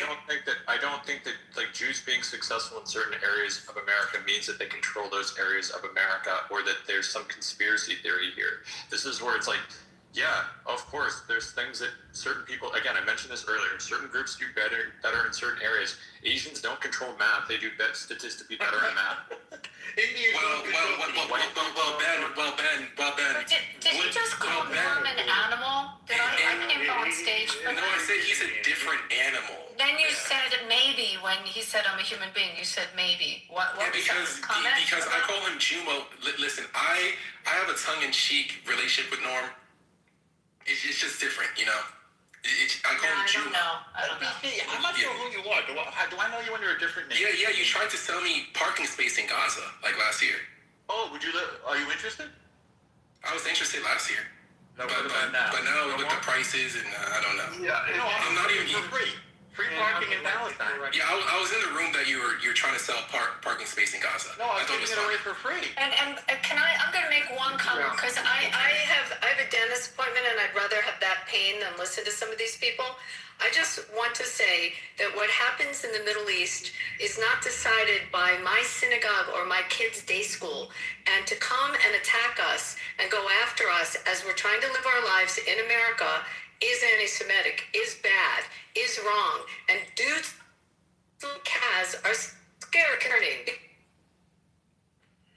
Just try coming after religion in the United States. We don't decide the military moves and political decisions of a nation on the other side of the planet. We decide what we do in our temple or if we want to eat pork or not. It's just not right to go after us personally and attack us and send death threats and want to harm us in our lives in the United States. That's what I wanted to say. I agree. Thank you, Abby. Welcome. Great. Wishing death on people is bad, and being mean. And by the way, the U.S. has been planning to invade Iran ever since they took over our embassy. And it's the most one of the most planned. But we understand why they made the decision when I do want to correct something that Ben said. I wasn't being satirical. I was being dead serious. Speaking of that, I know you were. I was just trying to. Anyway, sorry. Yeah, no, it is. I mean, yes, there's a comical part of it, but you know the trope of Jews control Hollywood. You know, we've heard that for years. Well, actually, there was an article a couple of years ago written by a Jewish guy who said, "Damn right," and he listed everyone, all of the Jewish CEOs, all of the Jewish heads of the production company, all of the Jewish heads of the talent agencies, etc., and his was, yeah, we're here in Hollywood, we're successful at it, and stop complaining. That was it. It's funny. A lot of Armenians, other than MGM, don't. It's not an attack on. It's not. No, I know you're not. I'm saying it in a loving way because he was a client of ours. He also controlled the casino here at the MGM. But he was. Krikorian was phenomenal, man. Oh, yeah. Very philanthropic. I mean, so there's, by the way, some very successful Armenians in Hollywood. No, I know that, Abby. But the point is the reaction to when someone makes the accusation. Instead of going on the defensive, well, what do you mean? No, they can't. Well, look at all these other people leading into it and saying, yes, we are successful, too bad. And I've used that argument as well with people who complain about such things. It's like, well, okay, if you don't like that Jews are doing this, then you go to Hollywood, you start a company, you get a media thing, and then you can do whatever the fuck you want. Well, that's true, but then the question. I mean, I think that last part's a little bit right. But I will say, I did say this before you got in here, Alan, that the negative conjecture around this statement actually doesn't afford anybody the ability to give Jewish people in the media, and specifically Hollywood, their flowers, right? And so as a person who cares, this kind of medium, film and television and literature and plays and all that stuff, I find that it's strange to listen to people say it in this way, and I can't really think that they are meaning anything but negative things, because when people respect the art form and they are speaking about, a large number of Jewish people and their prominence in Hollywood, they don't say the Jews. They say people of Jewish descent, or they say the Jewish people or a Jewish person. So when somebody says the Jews, like it's like pulling a trigger. You already know, right? But I say the blacks. Yeah, I have to say the Jews. If I don't say the Jews, then the blacks. I mean, if you say the blacks, that's weird. Yeah, but you know, look, it's a lot.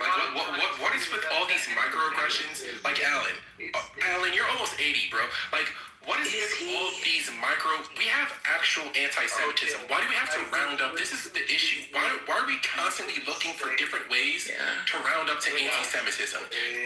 Why can't a person just be flatly anti-Semitic and just call them that instead of these microaggressions? Well, if you say the Jews, then maybe that's a dog whistle, and I say the blacks, that's not a dog whistle. But I also, if it's not you, if the label isn't for you, you don't actually have to be reactive toward it. And saying that Jews doesn't mean you're anti-Semitic. Do you hear what I'm saying though? You don't actually have to react to it if you don't feel that you are being anti-Semitic in those moments. You don't have to react to it that way. It's objectively not anti-Semitic. It's not about me. What you just said, so if it doesn't apply to anybody in the world. But what I'm saying is, if it's not you, then you don't have to react. I don't think that's true, dude. I think some people using the Jews is absolutely 100% charged, and you would be foolish to pretend that it isn't. The word isn't charged. They just don't like Jews. Yes, people are using this word as an epithet, bro. Yeah, if you're not talking, if you don't like black people and you call a person a black person, that doesn't mean that a black person is now. I think you're being willfully obtuse. This is what the left does. They try and police speech and tell you what you can and cannot say. Saying that you're offended. I have a lot of Jewish friends. I refer to El Normo as one of the Jews plenty of times, and he's never once corrected me on saying. I call him the top Jew. Here's a person that wants to come in and police speech because she got a badge from the Liberals of America Society. Bro, when? Excuse me, running your mouth about nothing. You've been sitting up here on mute the entire time. Now you're talking big? The Jews. There's nothing anti-Semitic. Bro, I'm trying to bring the conversation into a space of peace so people stop going at each other's throats for stupid shit, dude. You're trying to police people's speech. No, I'm not. I'm not trying to police your speech because you haven't said anything of note, so you can go back on mute. There was nothing offensive said. We're tired of hearing your antics. Are you tired of hearing my antics? Then leave the room, bro. Nobody asked you to be here. Move the conversation along. We don't want to hear. Okay, move the fucking conversation along. What do you have to say? I'm pretty pedantic though to say you shouldn't say the Jews. I mean, we say Jesus was king of the Jews. We don't. I mean, this is fucking silly. Or if they're Jewish, you can say the Jews. You have to understand the English language. Well, you can say something and sound offensive. Well, then don't be offended. I don't really think they care. I mean, Norm, do you care? I think her voice is annoying. I think her voice is offensive. Should we tell her to stop speaking? I'm against racism for the record. Or the Persians. Right, but I think what it is. But El Norma has the intellect to understand when he's talking to a foolish person and when he's talking to somebody that has integrity. I mean, he did get nominated for multiple prizes. He's already shown us evidence that he knows how to differentiate the two. So that's why I wouldn't feed it to someone actually calling me the N-word. You know, being a black person. Me personally, I don't engage with people like that. They're automatically have been. Have you used the N-word before? I mean, yeah, I've used it before. Yeah. He's a black person. I'm a black guy. Yeah, absolutely, my nigga. What's up? Whoa. So a lot of it is the intention behind it, right? So if somebody says they're Jews in a certain way, you know where they're coming from. And if they say it in another way, like the way TC said a minute ago. But why are we even talking about it? Let's move on. I agree. It is silly. It's a waste of time. Yeah.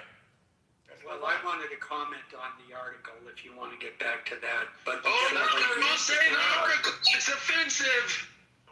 Hey, we're talking about the Jews, Alan. I was just going to say, Xerxes, you know, in the entertainment business, there's a lot of people who aren't as successful as they want to be. And instead of blaming themselves for their own shortcomings or lack of dedication, it's easier just to blame somebody else. So that's it. Yeah, blame the Jews. No, yeah, I totally agree with that, and I think, there are multiple structures at play. Anybody who's involved in entertainment knows that there are multiple structures at play. I mean, just get good. Yeah, in any event, as far as that article on the Hill, one of the things that struck me, and I'm trying to find the paragraph, but they said how Trump has dominates the news cycle and has been creating chaos. I can't find it now, but yeah, I think you understand what I'm saying. And what I find hypocritical about that and ironic is the fact that, yes, that's what he did from 16 to 20, and I was on the left, 2016 to 2020, and yet when he left office and Biden was the president, they didn't shut up. Way out there, man. We're in Ventura County. Still, David, I don't know what you're saying. Thank you. So, and they still kept talking about Trump. And what I've come to realize, it's not Trump that's creating the chaos, it's the left. They thrive off of it because they actually believe that it's actually going to work as a strategy against him. And all it did from 2020 to 24 is got him reelected. And thank you, the left, for reelecting Donald Trump. That's the only point I'm making. Well, that's a very salient point, honestly. I've said this plenty of times. The left always wants to blame conservatives for Donald Trump. The left is the reason why Donald Trump is president. Why they can't understand that it was high inflation. It was the border disruptive. It was the border. It was the disruptive international conflicts that couldn't get managed. It was all of these. It was crime. It was the messy Afghanistan war with Trump. It was all of it. I just don't understand why people don't get that. And it was Kamala Harris, a failed candidate. The sad part about it, they have learned nothing. That's the sad part about it. They have not changed the Democrat Party. They're still pushing for the same candidates. Well, Dave, I think you got a hot mic or something like that here. But Norm, can you mute David? I'm sorry, guys. I think Kamala's going to run again. This other guy, weirdo guy, and they got Gavin Newsom. Gavin. Oh my God, Newsom. Oh my God, he's like Joe Biden's son. They kind of look alike. Last week I noticed it. I'm like, wait a second. It's just like another Joe Biden. He was married to Kimberly Guilfoyle, right? Yeah, the Fox News person. Wow. Yeah, Newsom is about to. If Newsom becomes president, shit, I might be moving forever, bro. I ain't coming back. When Biden left the country, he went to the White House. He looked pretty comfortable there. Yeah, Newsom had a mental breakdown a couple of months ago on camera. I always equate him to Greg Stilson from the original Dead Zone with Christopher Walken, who's like, he sees him, Christopher Walken can see in the future, and he sees Stilson starting a nuclear holocaust on the planet. So that's Newsom to me. Yeah, I got a question about the topic. So I just got in about 15 minutes ago, but this is should Trump resign to be redeemed? I feel like I just looked at the article too as well. I feel like it doesn't matter who gets in office; they're gonna go through the same reps. Where in the beginning there's like always that honeymoon period with your new candidate or newly elected candidate, and then shortly thereafter, whether it's a quarter after or year or annually or midway through their term, people tend to be completely disappointed with the outcome. Because a lot of people are going to the polls, emotionally charged, which is unhealthy. This is just a bunch of tribalism happening right now, which is unhealthy for the country. So I think that this is just going to be the nature of the political cycle, or the political scene, at least for the next decade or two. So he could resign. I don't think he really cares about his reputation. He's an older guy. He can't run again. So he doesn't give a fuck. Bless you, Sam, for taking the room seriously and giving a considered, intelligent, informed response with perspective. Yay for you. Hang on a second. Oh, I appreciate it. But what you guys think?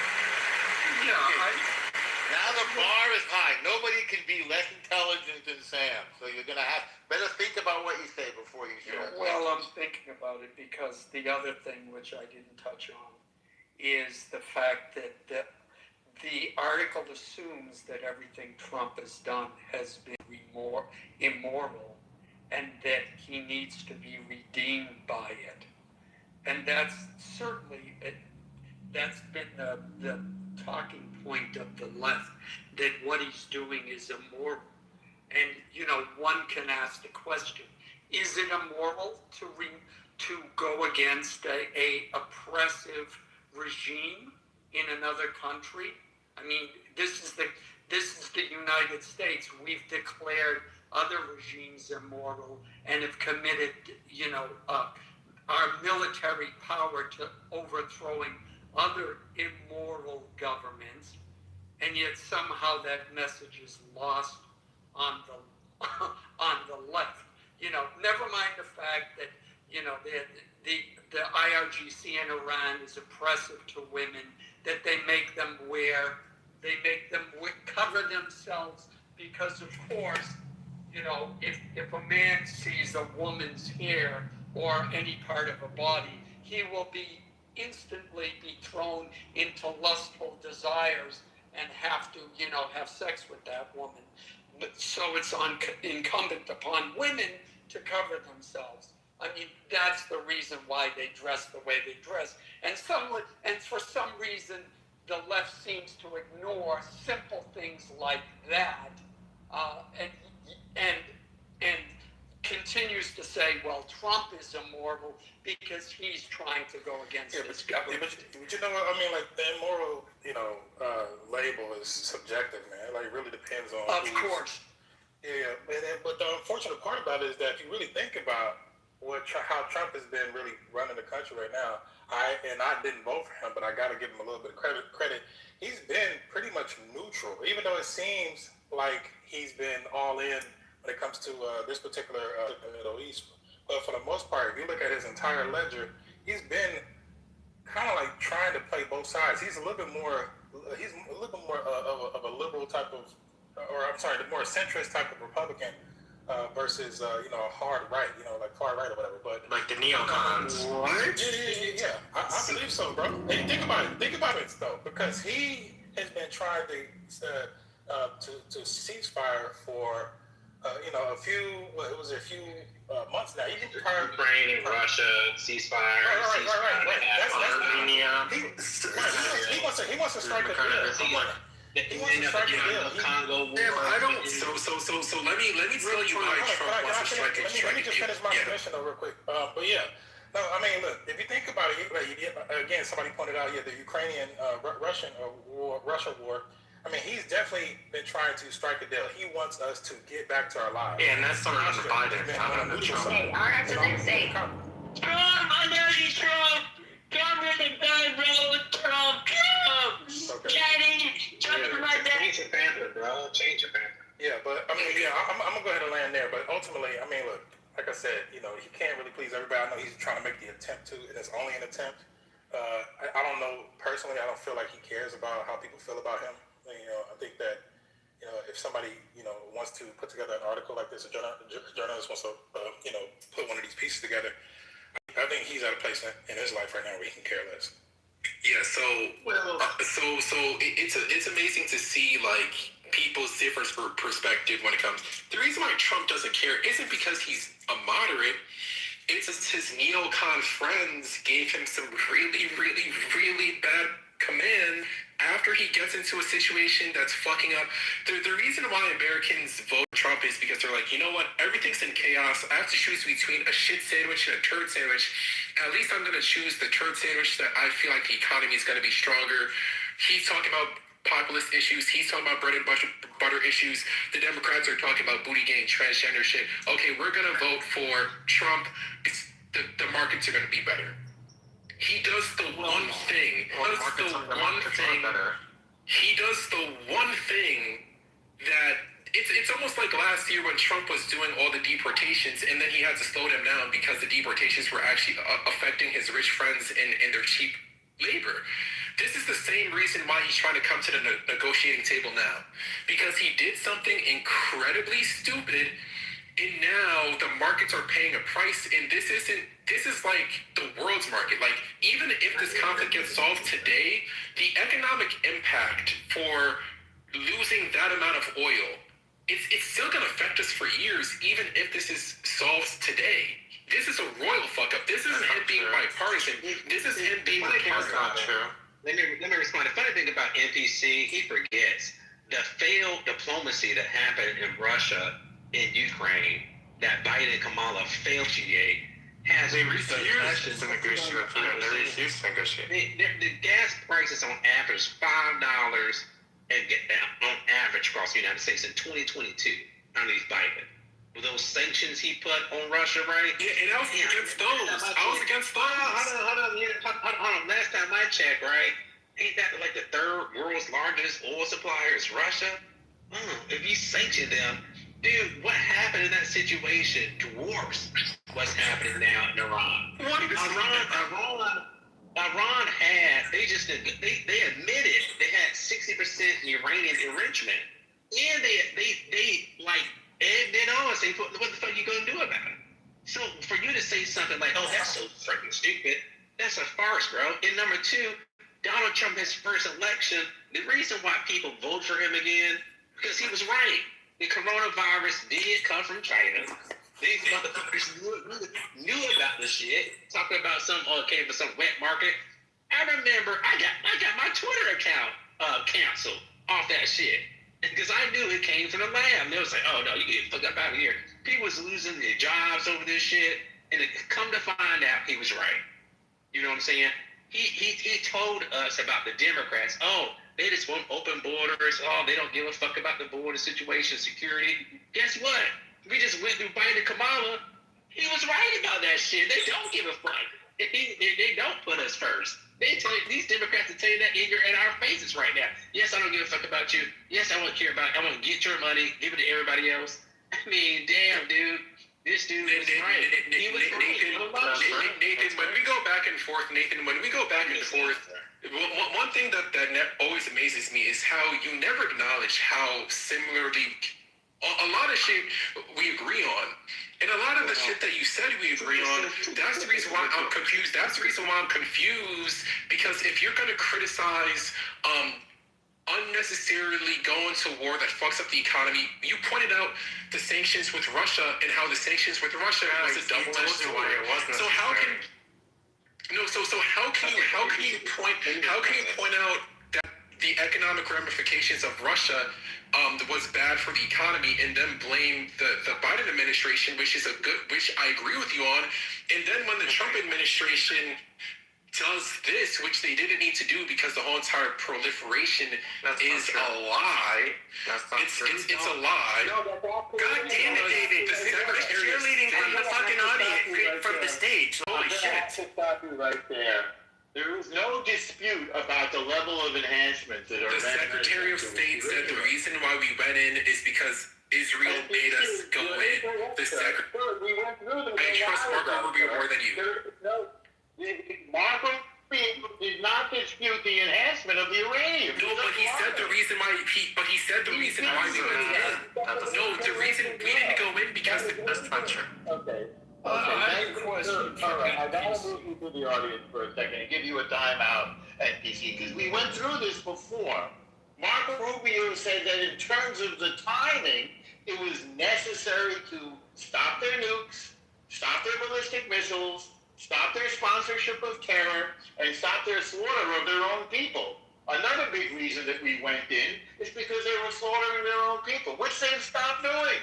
And another reason that we went in is because they're developing ballistic missiles which could reach Europe and eventually the United States, which is another reason why we went in. Another reason why we went in is because they're nuclear enhancement, which they've agreed on.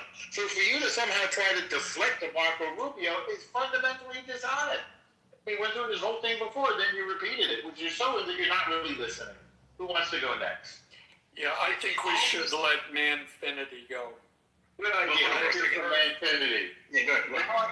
Now I got a mind as good as Manfinity. You just set me up, Alan. I know you already. Yeah, but I haven't heard Man in a long time, so I just stepped in the room. I'm not prepared to contribute at this point. But thank you for the layup. Did you vote? These things are connected. Let's go. All about the last 12 months and stuff like that. Iran, when the war started in Ukraine, guess what Iran was doing? They was giving Russia the Shahed drones in masses. And countries don't give you anything for nothing. Like they're gonna, how you doing, Russia? I'm just gonna give you these bombs and these drones for shit. No, they got something in return. Guess what? Last year, Russia sent nuclear scientists to Iran. This is in the news. People don't pay attention to shit like that. And then the world became China has nuclear engineers in Iran as well, some of whom got killed when we bombed their nuclear all these, because that's Joe Biden made this world a dangerous place in Kamala. When they went to war, it was pretty much a proxy war, because this dumbass Biden felt like he was like in some Soviet Cold War in his demented brain. You know what I'm saying? Like, it was craziness. The nuclear treaties. Does that mean that America was never ready for a black president in the first place? That's totally. It was. Let me continue. I guess I was onto something, right? Obama was not black. Does that count? That the nuclear treaty is gone now. Yeah, people don't realize what that means. That means that no matter who you are, where you are, Israel too, it's more dangerous. It's way more dangerous. Ukraine attacked Russia triad system, attacked international bombers. Putin said he's not going to sign it. Right now, I think we have about 4,000 nuclear bombs. Russia has about 4,000, 5,000.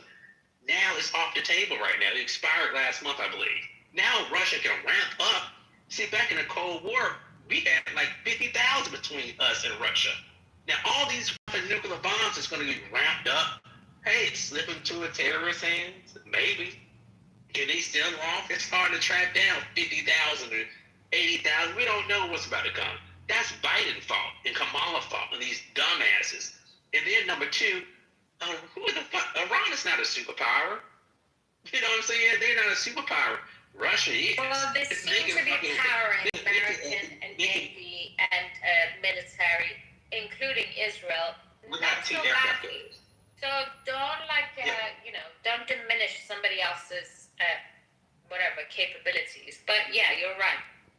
Yeah, and I remember, and Nathan, I don't know if you remember, but at least on this app and elsewhere on social media, when the war with Ukraine started, one of my points was, look, Russia's a superpower, and they were saying, oh, no, it isn't. No, it isn't.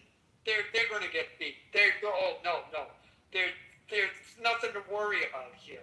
They it was absolutely ridiculous. Alan, from the bottom of my heart, Biden, Kamala sent these people to the slaughterhouse. It's over absolutely. 1 million Ukrainians are dead right now. 1.5 to 2 million people have been died in that war. Exactly. I agree with it, by the way. If they had gone and told Ukraine, look, you're getting nothing from us. You got to negotiate with Russia, make peace.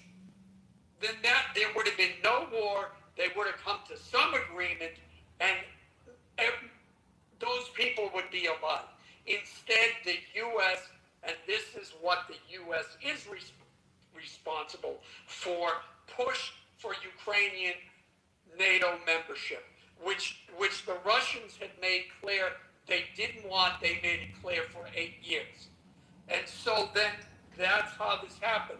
But, where we're at now, it's how many years later, Russia still holds the same territory it held for the last 2 or 3 years. And that, for all of their bluster about Democrats saying we don't want any more endless wars, get out of Afghanistan, what did they do?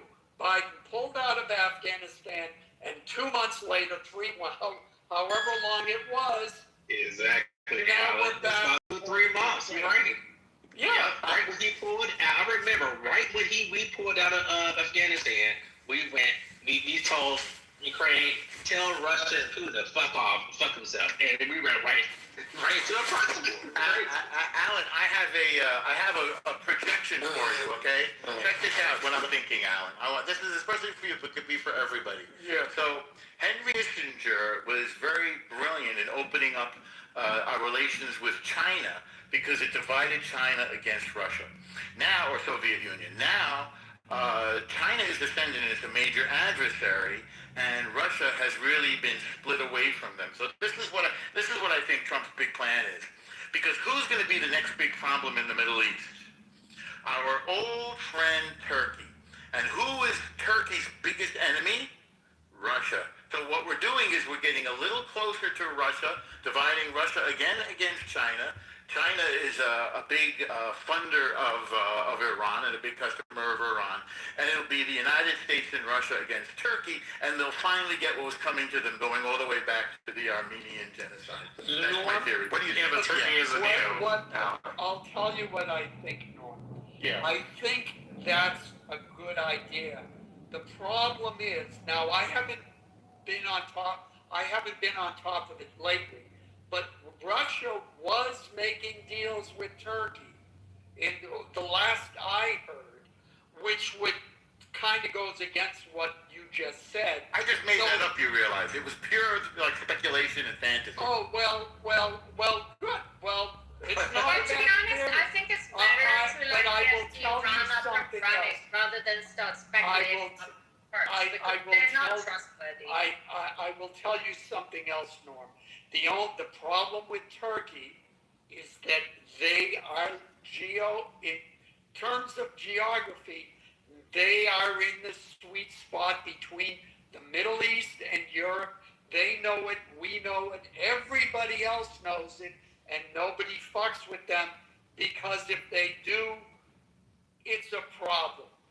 So, well, they're also part of NATO. It would be nice if what you said happened, and I think that would be a good thing. How they pull it off, I don't know, but you are never going to minimize Turkey, because Turkey is right there at the nexus between the Middle East, Europe, and even, down into the lower parts of the Middle East. So I would like that to happen. I don't know if it... Well, you're ruining my fantasy with reality. Well, I'm sorry, but it could happen. I mean, don't forget, the Turks piss off everybody, so they might piss off Putin, and that'll be the end, and it'll go the way you're talking. All right. We can move on now. I had a turkey sandwich for lunch. Does that count? Yeah, you're good.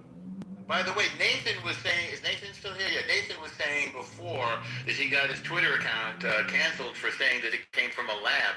Not only was it obvious to most everybody that it didn't come from a pangolin in a wet market, which is sort of a weird idea, but Fauci went on TV in the early days of the pandemic, before the lockdowns, and said he had created the labs in China where they were studying gain-of-function viruses as a potential bioweapon. He said it on TV. All this stuff has been memory hold. He admitted that he was indirectly supervising gain-of-function research, which, again, now it looks like led to the accidental lab leak of this virus. And these, like Wuhan, they had lab leaks before because China has a much lower standard of safety. So that reinforces what Nathan said before. Did you see Jon Stewart on Colbert? Colbert was beside himself. He didn't know what to do because Jon Stewart was saying, essentially, of course it came from China. It's called the Wuhan virus. And he said, and his joke was, it's as if an outbreak of chocolatey goodness happened in Hershey, Pennsylvania. Who are we going to blame? Hershey's, of course. It was hilarious. But Colbert was like beside himself because, Stewart is his boss, essentially. And he couldn't say anything, and he tried to mitigate it. But the fact was, Stewart was in one of his now few moments of clarity was. You know what's crazy about that Jon Stewart moment? You could feel that's what makes people conspiracy theorists, because when you saw Colbert's face, you could see Colbert's face. Everyone who understands English understood that the logic that John was putting down. But Colbert, it was almost like he was trying to stop his friend from jumping off a cliff. Like, you don't really want to do that now, do you? Like, oh no, don't do that. Oh. Like, it's like, damn, like, I think that John knows that he's not able to say it, but John understands that his celebrity is way too far out. Also, he has a plausible deniability of being a comedian.